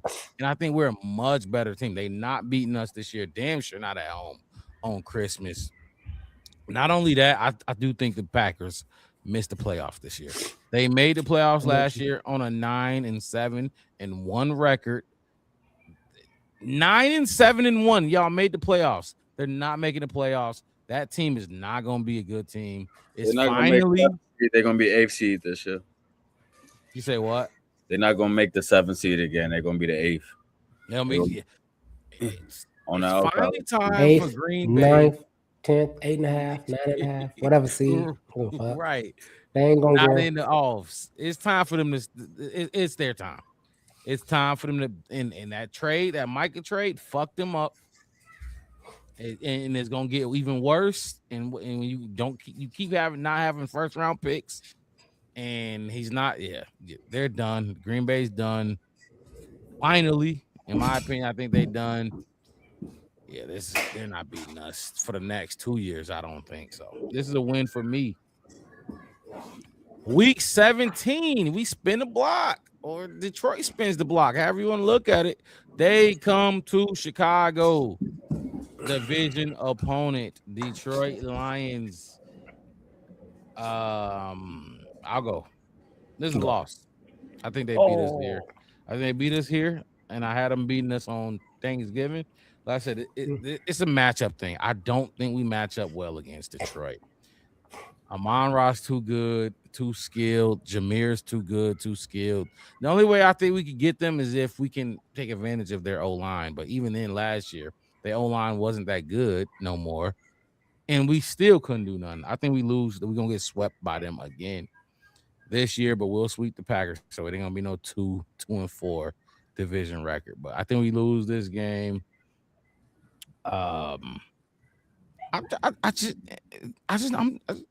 worried about this team. I don't think we don't match up well with this team. Maybe it's because we got their fucking offensive coordinator, and it's just like we not there yet. He ain't put his stamp on us to be able to overcome the shit he created over there yet. But I don't think we can hang with their offense yet. Not yet. So this is a loss for me. I feel about it. I'll go. How I feel about it, I think when it comes to the Detroit game, the one real reason why I was giving it to them on Thanksgiving is because they playing in the dome. Mm-hmm. You could say they didn't play in the dome last year when they played us and beat us at home, but the defense that we came to that game with wasn't equipped with the speed to be able to play with them. And I don't think Jared Goff is going to be as reliable in Chicago at the end of the year when it's guys that's going to be faster, that's going to be able to play more in coverage, that's going to be a little bit stickier. I can see Jared Goff making mistakes in that situation. And I think Caleb and them, like, they've been through this before in terms of playing in this weather, in terms of playing well in this weather and not letting it affect their game or whatever. But Jared Goff is like the type of quarterback, like, if the plan doesn't work, he's probably not going to win you that game. Caleb Williams, when the plan don't work, Caleb Williams come up with a new plan in 2 plays. So I think that's really what it's going to end up being. I think it's really going to be on the back of the quarterback play at that time, and I think we're going to split with them and win this game. I'm with you, Mix it. We're going to win this game. We're going to win this game. Back-to-back home games, division rivals. This is going to be the beginning of what most people are going to call in the future when Ben Johnson literally started going basically 6-0 in the division in the next 3 to 4 or 5 years. This is the one. I don't care. And I hear what you said, Mark Rob, about what Ben Johnson built in Detroit, but there's only so many times you can put water in that ketchup bottle and swirl it around and be able to get a little bit out of it. You know what I mean? It's water in the a little bit of water. You ain't did it. You ain't from Chicago. You ain't look like dang. Put a couple splash of water in there, shake that shit out. Eventually, you putting that shit, shaking that bottle, and it's just very, very, very clear. You trying to make it like straight. You know what, too? I think after Thanksgiving, Detroit gonna be talking. Man, we gonna love every bit of that shit. Yeah, We gonna love every bit of that. I mean, they're gonna be talking about coming back. They're gonna be talking about what Green Bay was talking about during the playoffs of last year. This what we wanted. We wanted to come back after they lost on Thanksgiving. In my mind, and this is where, if not the week before, this is where we lock up the number 1 seed in the division, probably the number 2, maybe 3 seed in NFC North. Top 3 coming up out into the playoffs right here, right now. This is where it's going to be. At this point, you got them at what, 12 wins, Wes? Basically, yeah, I got them at 12. 17, you got them at 12 wins. 12 wins is second or third seed. I mean, NFC is tough. Cooking. NFC is tough. Yeah, NFC is tough. It's tough, but like you said, we're gonna be first in the North. I really don't think these other teams is really equipped to go past 10 wins. Yeah. I'm saying only reason we third in the NFC is because like Rams, maybe Seahawks might have 11 or 12 wins to depend. I'm talking about just in the North though. Like when you think in the North, once we hit that point where, like you said, like in the Green Bay game, we would have been at 11. Or in the Miami game, we would have been at 10. Once we get to Green Bay and we hit 11, it's like that shit is locked. Y'all can't catch us now. I don't think a team. Like I said, I don't know what they're gonna do outside the division. I don't pay attention to their score, but they might be around 8 or 9, and it's like, okay, if the Bears drop these last 2 or 3, they gotta drop. They gotta drop. What I mean? For you to take their spot. Right. That's what I'm still mathematically.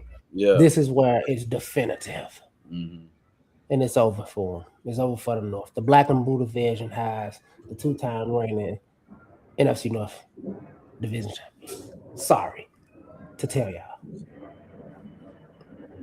If you're not a Bears fan, you might hate it, but that's what we have right now. So we beat Minnesota, right? Oh yeah, and I'll tell you why. Just get it. Go ahead. I'll tell you why. We beat Minnesota. We're gonna beat Minnesota because Ben Johnson ain't the coach to be like, oh, we clinched the playoff spot. No, we can't go no.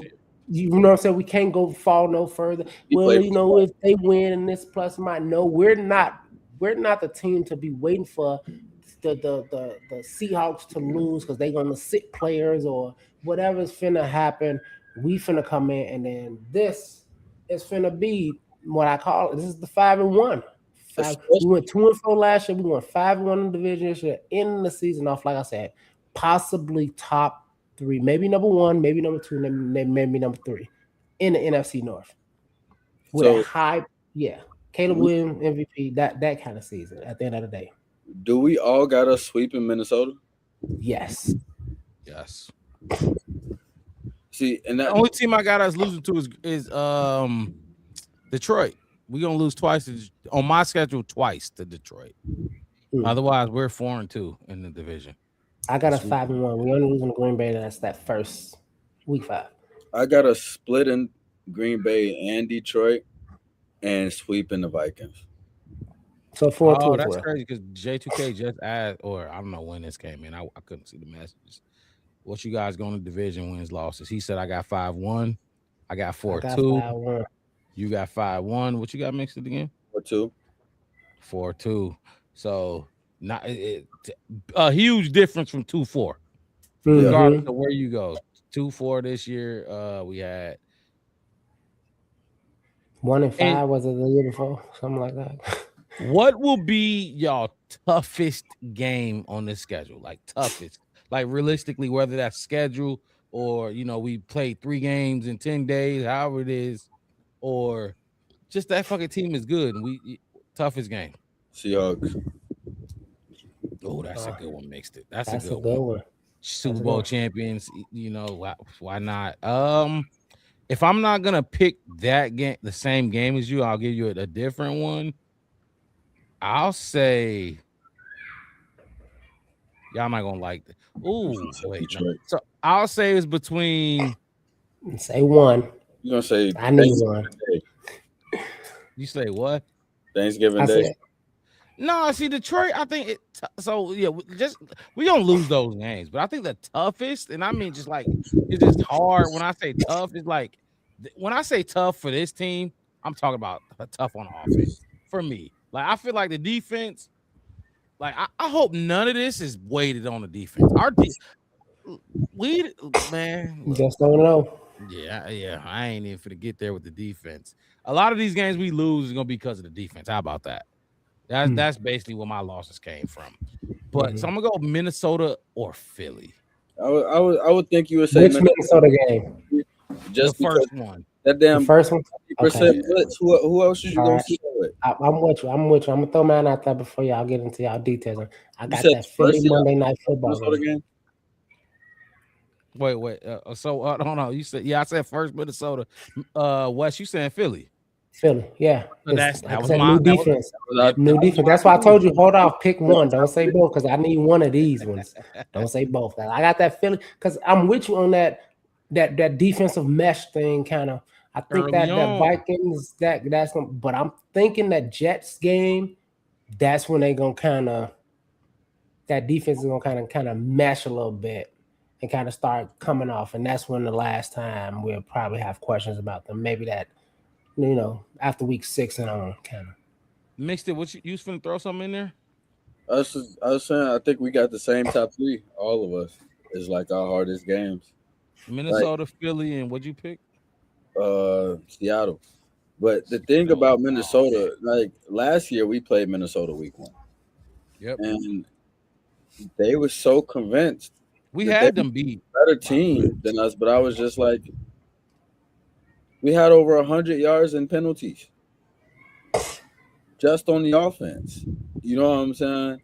Like, and it wasn't like JJ McCarthy played spectacular, but we kind of shot ourselves in the foot when we gave the game away because they came back and beat us.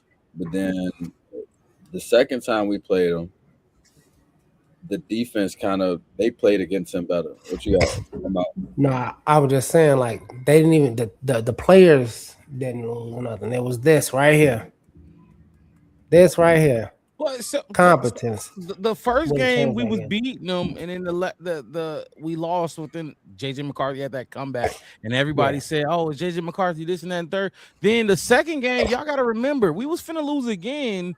And then Devin Duvernay had that kick return. He had a 50-yard return. Yeah, like, look, Minnesota, that fucking team, that defense is good, bro. That's a good that's a good defense. We could have lost. We could have. Look, the second game, JJ McCarthy brought them back again late. So now this ain't last season, but I'm just saying, like that Brian Flores ain't no bitch, and he gonna do what he need to do, regardless of what Kevin O'Connell and JJ McCarthy or fucking Mighty Mouse do. I got my week 18. I got lost win 50-50 on that, but I'm going with the win. I'm going with the win. On Philly, right? No, on Minnesota at the end of the year. I got the loss win. On Philly, I got as a loss. Still 50-50 because we did beat them. With less talented, the younger team, and everything. But I'm putting it on, like you said, that defense coming in and meshing. I think they're gonna have an easy go with Carolina. They're gonna have to figure it out against Minnesota. I think they're still gonna hold their own, but I think Philly is the one that's gonna test them because they're gonna have a couple weeks of seeing them go against a pretty easy team, I want to say, in Carolina, and then a kind of tough team in the Vikings. And I think Philly gonna have kind of a game plan for that defense in a way, and I think that's gonna be really, really tough for them for this new defensive roster coming in. What's y'all record now that we went through the whole season? What's the record y'all got? What did you have us with? You had us beating Minnesota. Mm-hmm. You had us losing to the Detroit Lions. So what you had us at 11-6? Yep. Who? You 11-6? You had 11-6. I got 12-5. Wes got 13-4. Yep. One game away from each other, and then okay. But then I got us at the same exact record. Now at 11 wins, so you got 11 wins total, but you got 4 wins in the division. Yeah, I got a sweeping everybody but Detroit. I think we get swept by Detroit. I really do. Unless they, I don't know. But that's just how I got Green Bay early on. That one is gonna be in. And I don't know if Minnesota actually did something. I don't know. They really Minnesota's really going off coaching. I don't think the players gonna have it in them, especially with you got 2 quarterbacks on your roster who really fighting to be relevant in the NFL as well in week 2. So I got us winning that one too. I think it's gonna be some miscommunication. Like I said, it's gonna be rough for our defense. Other than that, I don't think we're gonna be. I think I'm not worried about Brian Flores week 2. He ain't seen what the next Ben Johnson 2.0, because I'm telling you, I feel like he's gonna come back with something crazier than he did before. It's kind of how he did with the Cowboys. It was like questions, and he started doing Ben Johnson like shit. I think he's gonna do it a little bit earlier in the season, especially against Minnesota at home, the division rival. I think that's when he's gonna show out. Like I said, strongest game for me is that defense in Philly. But like I said, I can argue winning almost every one of these games. And it's not even because of us. I can base it off the opponents that we're playing. I don't see a single game on the schedule that's like not winnable. Like we could play with everybody on here. But I want to ask y'all a question. I think last year we was last in like total defense or whatever, like in terms of where our defense ranked. Yeah. What do you think is like just based on the pieces that we put in? What do you think is like the ceiling for us as a def? Like, where do you think that they're gonna rank in terms of like what do you think is the highest that they can rank? Top 10, like 7. No chance. I think they're gonna be in the same boat they was in last year with this defense. Same boat. That's the ceiling. You said so. It was in the bottom, whatever. So, 26. So you're saying they move them like basically like a spot, 2 spots. Yeah. Okay. I think our ceiling is, if everybody is what this organization think they're gonna be, I could say top 10. No chance, Wes. You got to have a defensive line to get there. Like you got to remember, and I keep saying this: football starts in the trenches. Right. You cannot go out here without a D line or without an O line. That's the ceiling, though. If Dio is what they expect him to be, if Booker is what they expect him to be, if Montez Sweat is what $98 million supposed to look like, if they're supposed to do what they supposed to do at all their ceilings, then yeah, top 10. That's not okay. Realistically, I'm kind of with you. I'm kind of with you on that ceiling. I don't think that their ceiling is top 10. Mister, what's your ceiling? Like 18. Middle of the pack. Okay. Yeah, I think if they can reach like kind of middle of the pack, then I can see us definitely pulling 12-5. Like with no question, because I think we got a dynamic enough offense to be able to pull away in enough of these games to do it. They don't have to be the best defense to be able to get us to that point. We had 11 wins and we was ranked at the bottom. You know what I'm saying? So I think if we able to play more sound and more consistent, then I think 12-5 with a middle of the pack defense, but a top 5 offense. I think I can see it. The offense is gonna have to carry this team. The offense is gonna have to be better than what they were last year. And they were pretty good. The offense was pretty good last year. But they're gonna have to be better than they were last year. And I think Ben Johnson banking on that to happen, because this defense, look. Honestly, okay, my 11-6, when I look at this schedule, my 11-6 really is coming from the offense. I don't think our defense, like Jacksonville, okay, we had us winning Jacksonville, right? I think that was everybody. But the only way we win that is if we score 30 plus. Like, I don't. You get what I'm saying? Like Tampa Bay. Okay, we had a.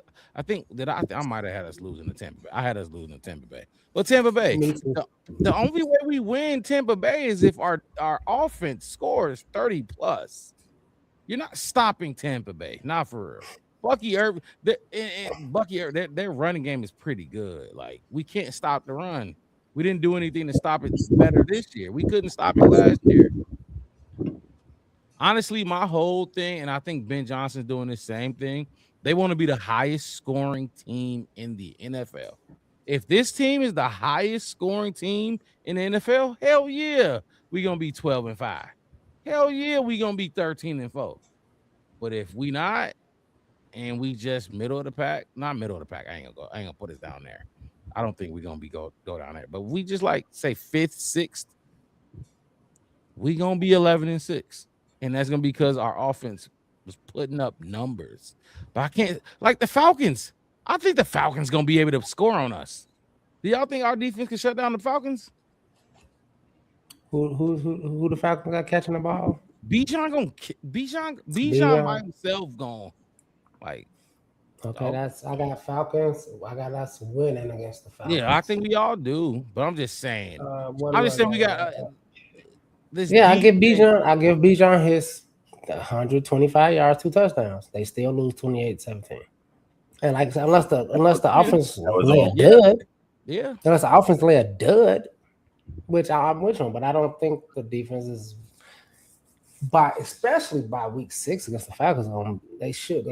I mean, they should have the shit together by then. They got. In their first 2 draft picks, Avion Terrell and Zachariah Branch. DB and receiver. And they got Kyle Pitts still, I believe. Look, they're not scary. We're not going to lose to them. But, like, okay, so how far do y'all feel like this team can go this year? The Bears. Me? Yeah. Both. NFC Championship. Super Bowl. I don't see Super Bowl. That's what I said. NFC Championship is my floor. Super Bowl is my ceiling. Yeah. Now, floor for me, I will probably say the same. Floor? No. Yeah, floor, I would probably say the same. Ceiling, I'll probably say conference and losing the conference. So you saying your floor is divisional round? Yeah. Ceiling is conference championship. Yeah. Okay, you a step behind. I ain't gonna be mad at you for that. Same thing as last year. Literally the same as last year. Just because you cannot win a Super Bowl with this D line. I don't like. You can't. You cannot. It just ain't gonna happen. I'll be shocked if it happened. I really would be. With not this defense. Maybe the new pieces that they gonna we don't know what they're gonna be in our, but. I don't know. I feel like our DBs was pretty good last year. And I mean, we still got the same D line, if not worse. We got Shamar and Dio who coming off major injuries. To bank on them getting better after major injuries, that means they had some shit in them to begin with. You know what I mean? Like Adrian Peterson got an MVP after tearing his ACL. You know what I'm saying? That's the type of shit you do because you had something in you to begin with. These motherfuckers was just guys. They was just Jags. They was just a guy. So I don't know. I do think the offense gonna have to pull us through this season though. I ain't gonna lie to you. Don't bank on Super Bowl. Don't do that, Bears fans. I didn't bank. I said my ceilings are not bankable. But I do got that one last play, like I said, in that divisional game, the Rams played perfect. Did the Rams even get a flag thrown on them in that game? I don't think so. I mean, Matt was he was more perfect than Goff was, and he went 18 for 18 that one game that really was like, okay, you won 100%, but you only threw 18 for 18, so whatever. Stafford's best throw in that game was that overtime throw to Adams. on the left side, and it was like for like 8 yards. Yeah, and But so I'm saying that's like still but they had almost statistically they had a flawless game, and we had some hiccups, and like J2K said, one play away from basically going into the conference championship. And like you said, defense really didn't. If you want to go on off what you said, my right, defense, same defensive line, younger on the back end, faster on the back end. Okay, cool. So I can see that we can make that one last play. At least we should be able to, because y'all should at least be kind of the same, and the offense should be kind of better. So at least I can see y'all winning that one, winning another one, and then going to the Super Bowl. Winning the Super Bowl, I'm gonna leave it up to Tyson Bagent to let y'all know that they winning. Yeah. Ben Johnson said this is a new year. Nothing. We'll see. We will see who steps up and who emerges on this D line, because when I have Ryan Post saying, yeah, our DB is gonna have to cover longer for our D line, that's scary, bro. That's scary. But playoffs, 11-6 for me, 12-5 for Wes. No, mixed it, and you got 13-4, Wes, right? Yeah, and I want to say 12. I want to say I got 12-5, and I got best 13-4, because I'm thinking we're gonna clinch. Like I said before, that like we're gonna be in our postseason window after we beat Detroit. And last week Minnesota away, rest them for the playoffs kind of thing. But then as we were talking, and more I got to thinking about who our head coach is and what team this is, I was like, you know what? We ain't resting on no week 18, even if everything locked up mathematically. That Ben Johnson still gonna play the starters all fucking fourth quarters, and we gonna beat Minnesota, who is probably gonna still be trying to figure out who their quarterback is. Yep. Or looking at college players, like, oh my God, Kylie's probably gonna leave. JJ ain't shit. Maybe we should go try to get Archie Manning or something. I don't know what they'll be doing, but that's what I got. That's the schedule. 13-4, guys. 5-1 in the division. Mark it down, write it down, tattoo it on your body. I'm right. Mark it down, write it down. Because it's the one thing, and the thing about that defense that is real is, you saw the Dennis Allen presser when they was asking him about his coaching style and all that kind of stuff, and they heard like some flickers and rumors of kind of Ben Johnson laying into him about how he coached that defense last year. Yeah. And I know a lot of people gave him grace because of the injuries and shit. And Ben Johnson, I don't give a fuck if people's injured. Right. You know what I mean? Your scheme, style, all that should apply to every single NFL player. So either you're going to coach them better or you see what I'm saying? So I think Dennis Allen is really going to get into what his defensive players do best, and then see what he can really, really do with it. I was talking, I agree, because Dennis Allen was saying he was focused on teaching the scheme instead of fundamentals, like the technique and stuff like that. So I agree with you. Mm-hmm. Yeah. Dennis has a huge, not just him, Jeremy Garrett. They Garrett. The spotlight is on them, but honestly, I ain't gonna lie. I think this is gonna be clean house after this year. We gonna have a good season, but hopefully, Caleb can take us over to do some magical shit. But I do think it's gonna be clean house on that defensive line after this year. We have a lot of new defensive players on this team, whether it's free agency or through the draft, but they're not going into the next year with this lineup, because when they paint you a picture, don't let them paint you another one. Like that's who they are. So y'all got okay? So do y'all got anything else y'all want to say about this schedule? A team that we face, a fact, a little stat, or anything that maybe we didn't get to? while we was covering the schedule? I just hope before week 1 we found out that we're gonna build a stadium in Oh my gosh. Oh man. I'm just hoping for that. I got a good feeling that we are, but I just hope I'm right about that. So we could just check that box. And check that box, and now Bears fans be like, all right, well, we finna get a brand new state-of-the-art stadium. You know, something to look forward to type shit or whatever. You know, some of them don't know Arlington Park at. You know, somebody got time to figure out how you gonna get there. Yeah, I've never been to Arlington. I've never been to Arlington Heights. Ever. So, yeah, I don't, but I'm Wes, you know, I was for the move because when I get how I would love for the stadium to stay in Chicago, but I need a bigger stadium. And the parks people, the environmentalists, they're not they want to do it. It's fine for me. I'm just at the point of fine. Okay, fine. It's like y'all not gonna budge, we're not gonna budge. Let's just get and I kind of felt like the Bears felt when they brought up the whole going to fucking East Hammond or whatever what that is. It's like right. We'll make it worse. You think going to Arlington Park is gonna be worse? We'll make it worse. We'll go so we'll make it very, very bad. So make a decision. So yeah, now the mayor's been kind of fighting back on them leaving the city limits, period. Mixed, are you still outside? Yeah, I'm still sitting out here. Oh, okay. I'm about to say because I can hear the wind. So I ain't know. Yeah, no, yeah. Nah, you good? I was just trying to see.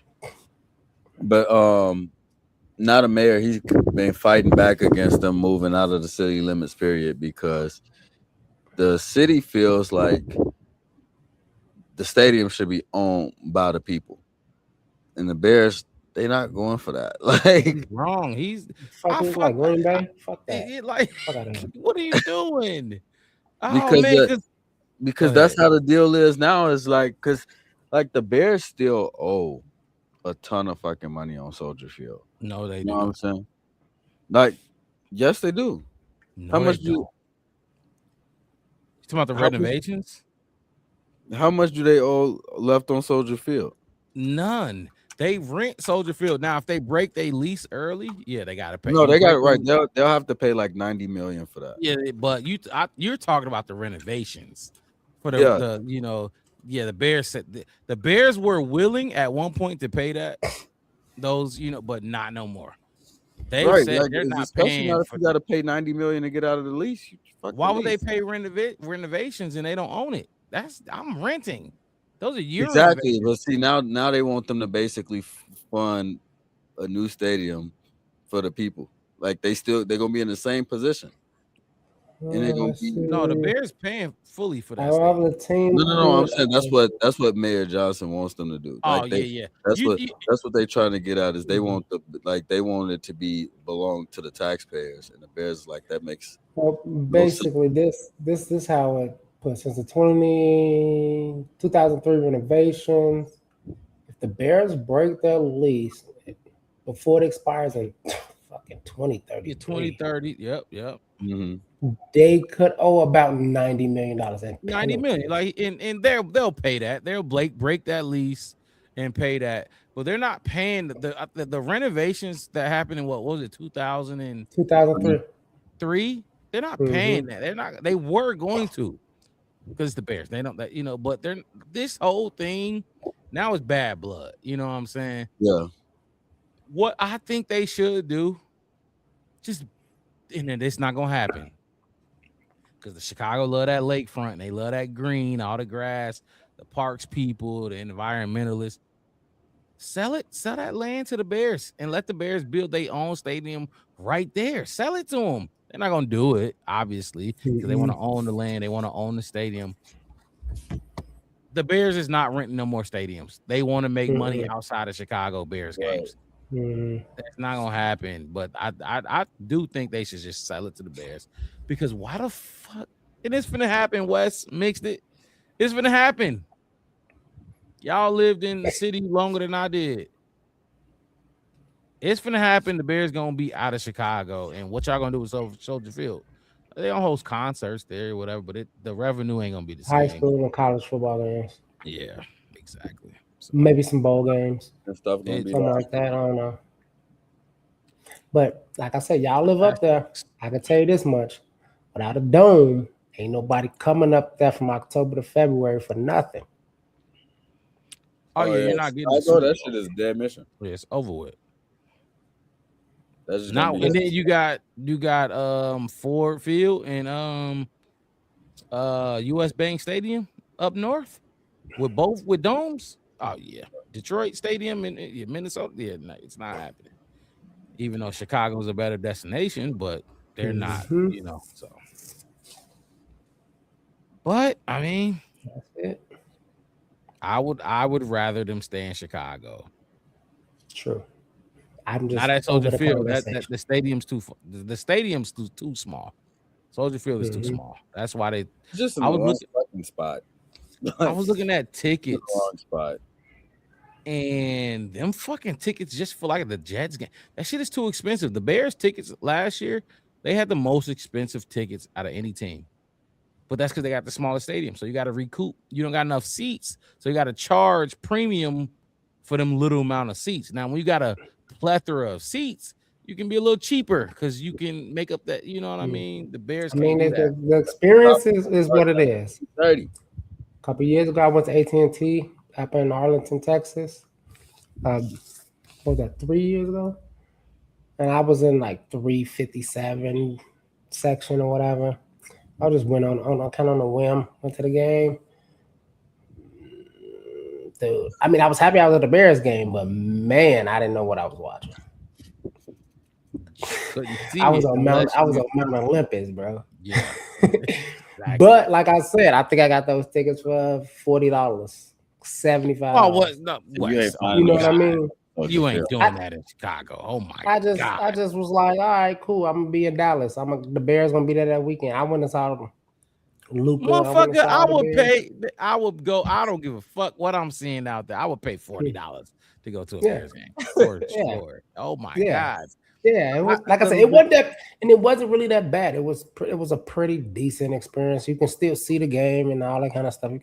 It's just, I can see why like Jerry Jones is who he is and how he make money, because that was the cheapest ticket I ever bought for a Bears game was like $170, and that bitch was up there. And that was during the Mitchell Trubisky years, and it was in that 300 level. I paid $170 to watch the Bears play the Cardinals both times. One was a preseason game, one was a regular season game. And I was section 115, row 20. Ooh. I bought 2 of them motherfuckers. And this year, you're not getting no tickets. There's no tickets. No, man. I can't wait till we start playing the Cardinals again. We play the Jets and ain't no tickets under 200. There's none. I don't know. I might fly. I don't know. Like I said, I don't know. I might take it. Look, it's a couple games I got on my calendar. I'm looking at. I might take that trip. I was looking too, because I need to get back to a game when Caleb playing, but I can't. I'm not paying $3 something. Then I gotta buy my lady a ticket too. That's $700 just for the ticket. That ain't even for the drinks and then parking and then food and I ain't doing $100 on concessions. Probably. I'm just saying, if you want to drink a beer and get something nice, it's gonna be $40 each. I can't do it. I ain't doing it. But it's just like the Super Bowl. Ain't no regular people going to the Super Bowl no more. You got to be rich to go to the Super Bowl. Ain't that they pricing you out of everything? Yeah. So. But oh man, we'll see. Hopefully they get that stadium thing situated, because they know they want to go to Arlington Heights. They purchased the land already. Stop playing. They're not going to Indiana. It's not happening. It's not happening. And if they do, I really don't care at this point. I don't think anybody really cares now. It's like, God damn, who gives a fuck? Just do something. That's where I'm at. You know how it was when it first came up. When they first said it, Mark Rob, you know how it was. You know I was breaking. I was a Bills fan. I was going through tables on hell. Now I'm like, build it in Scottsdale, motherfucker. Bring it all the way down there. I don't even care. Just get it over with and get it done.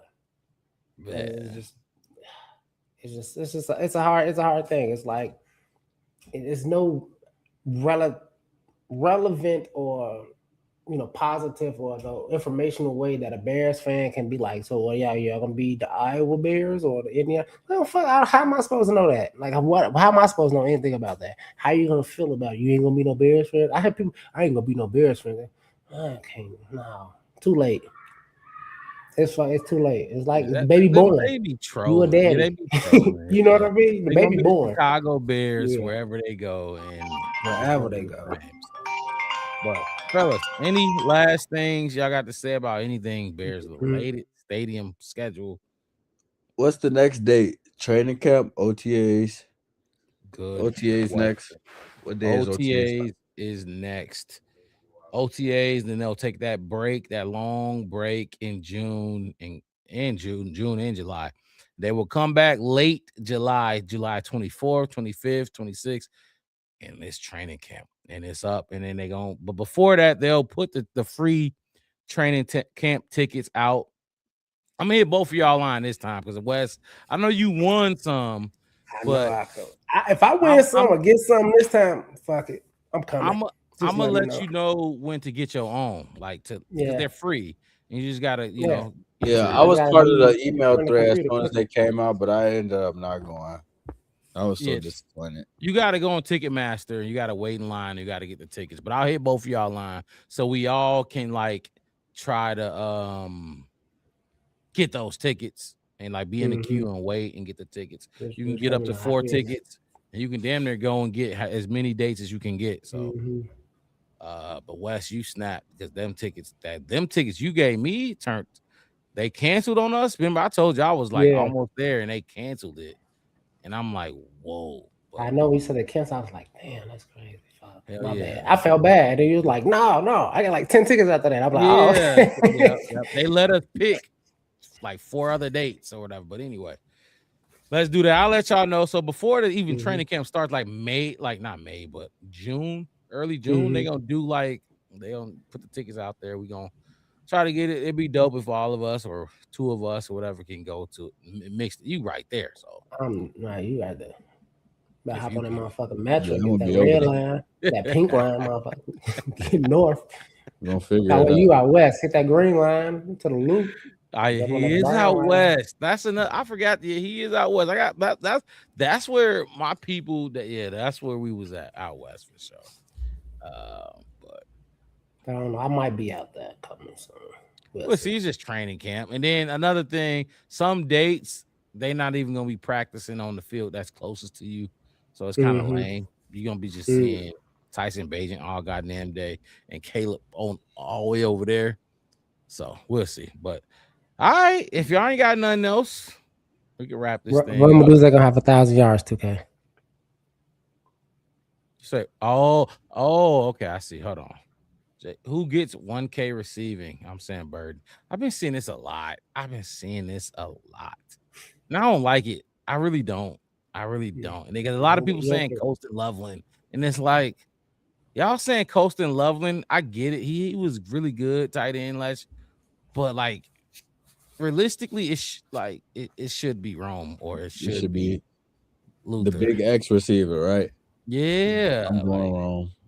You go Rome. You don't get 1,000 yards. I want to go Rome too. You're gonna make those 20-yard catches, 30-yard, 60-yard bombs. Okay, but you got to be able to. Yeah, those 15 and 20 yards, like I was just saying early in the show, those 15, 20-yard catches adds up to 65, 75 yards a game. You get that every single game, you get 1,000 yards. I'm with y'all. Let's go. We all going Rome just because if he don't do 1K, I can get on his ass again. Yeah, if he don't, and like I said, he was on par last year. He was trying to push through it. The injury happened. I kind of tried to downplay it, and something going on with him. Was tough. Yeah, it was kind of tough. So it scored in every game. He was just scoring and scoring and scoring. Then you get hurt. That's tough. It's a tough little thing. But like I said, if I had to bet anybody, y'all know I'm betting 15. Go. Let's do it. Let's bet 15. Bring the hope back because a lot of people going Luther, like J2K went Luther, but they going Luther because they saw what he could do while he had a DJ Moore who just really didn't fit the system and hurt Luther. I mean, not hurt Luther, but hurt Rome. So let's get that back. Let's get Rome back because he's too good to not be our number one. Yeah. And Luther. I just thought about it. I do got something to fucking say. To all y'all, everybody out there, everybody that was in here, everybody's gonna rewatch all kind of stuff. It's the Black Bear Podcast. One word, no spaces. We trying to get to 900 before preseason. Oh yeah, that's a good goal. Preseason. That's a nice. It's a lot of events. Yeah, we got a lot going on. There's gonna be a lot of shows in there. Like I said, it's not hard, man. I'll be out there doing it too. Pass it on to your family, your friends, everybody. Subscribe. Take their phone. Have them unlock it. Go into their YouTube account. I don't care how you got to do it. Have them subscribe. I want to have a round table too. We need to get some NFC North. Yes. Oh yeah, we can bring Vocal back up in here. I don't know. Yeah. Did we have any Lions people last year? I know we had Giants, Vikings. You know what? I've been trying to find a few like a few channels and stuff where like I like their content and stuff where they might be cool to talk to. I ain't found not one Packers one. I was just about to say the hardest one gonna be Green Bay. I'm gonna tell you that right now. The only way I can get a Green Bay because I got a lot of people that I went to high school with and everything. Like one of my quarterback worked for the Raiders right now. It's crazy, like for real, like no cap. I might be able to get him on, but I mean, a lot of the people they not really podcasters. They just like the Packers from what I grew up with. So yeah, I know. I went to college with the new head coach of the Cardinals, LaFleur. The Giants guys. He's talking about TP. TP has enlisted himself in the United States military, so he hasn't been doing any shows. So he's off the. Probably went to the Navy. Shout out to him though. Yep. Nah, I beg to differ. I gotta see what branch he joined. I'm biased. He'll pop up at some point. We'll see, but he's definitely in the military. So he ain't. But the Vikings dudes, I kind of got into it with them last time, but maybe Zoe. I mean, not Zoe, but local Vike. Find a Lions guy, a good Lions guy. The last Lions guy we got, he wasn't too good. But Packers gonna be a hard one, so we'll see. We'll do it. It's a long way to go. We covering training camp. We'll try covering OTAs and everything else. So, with that being said. Y'all have a good rest of y'all night. Hit that like button. Subscribe to the channel, the Black Bear Podcast. One word, no spaces. You can find us on Facebook, YouTube, and Twitter. We're gonna be back next week talking about something. I don't know what it is, but we was gone a couple weeks, so we're gonna get a nice run in before we take any more time off. I'm your host, Mark Rao, with my co-host to the right of me, Jeff motherfucking West. And Marcus mixed it at the bottom of your screen. We out here. Y'all have a good night. We out. Take them. Peace.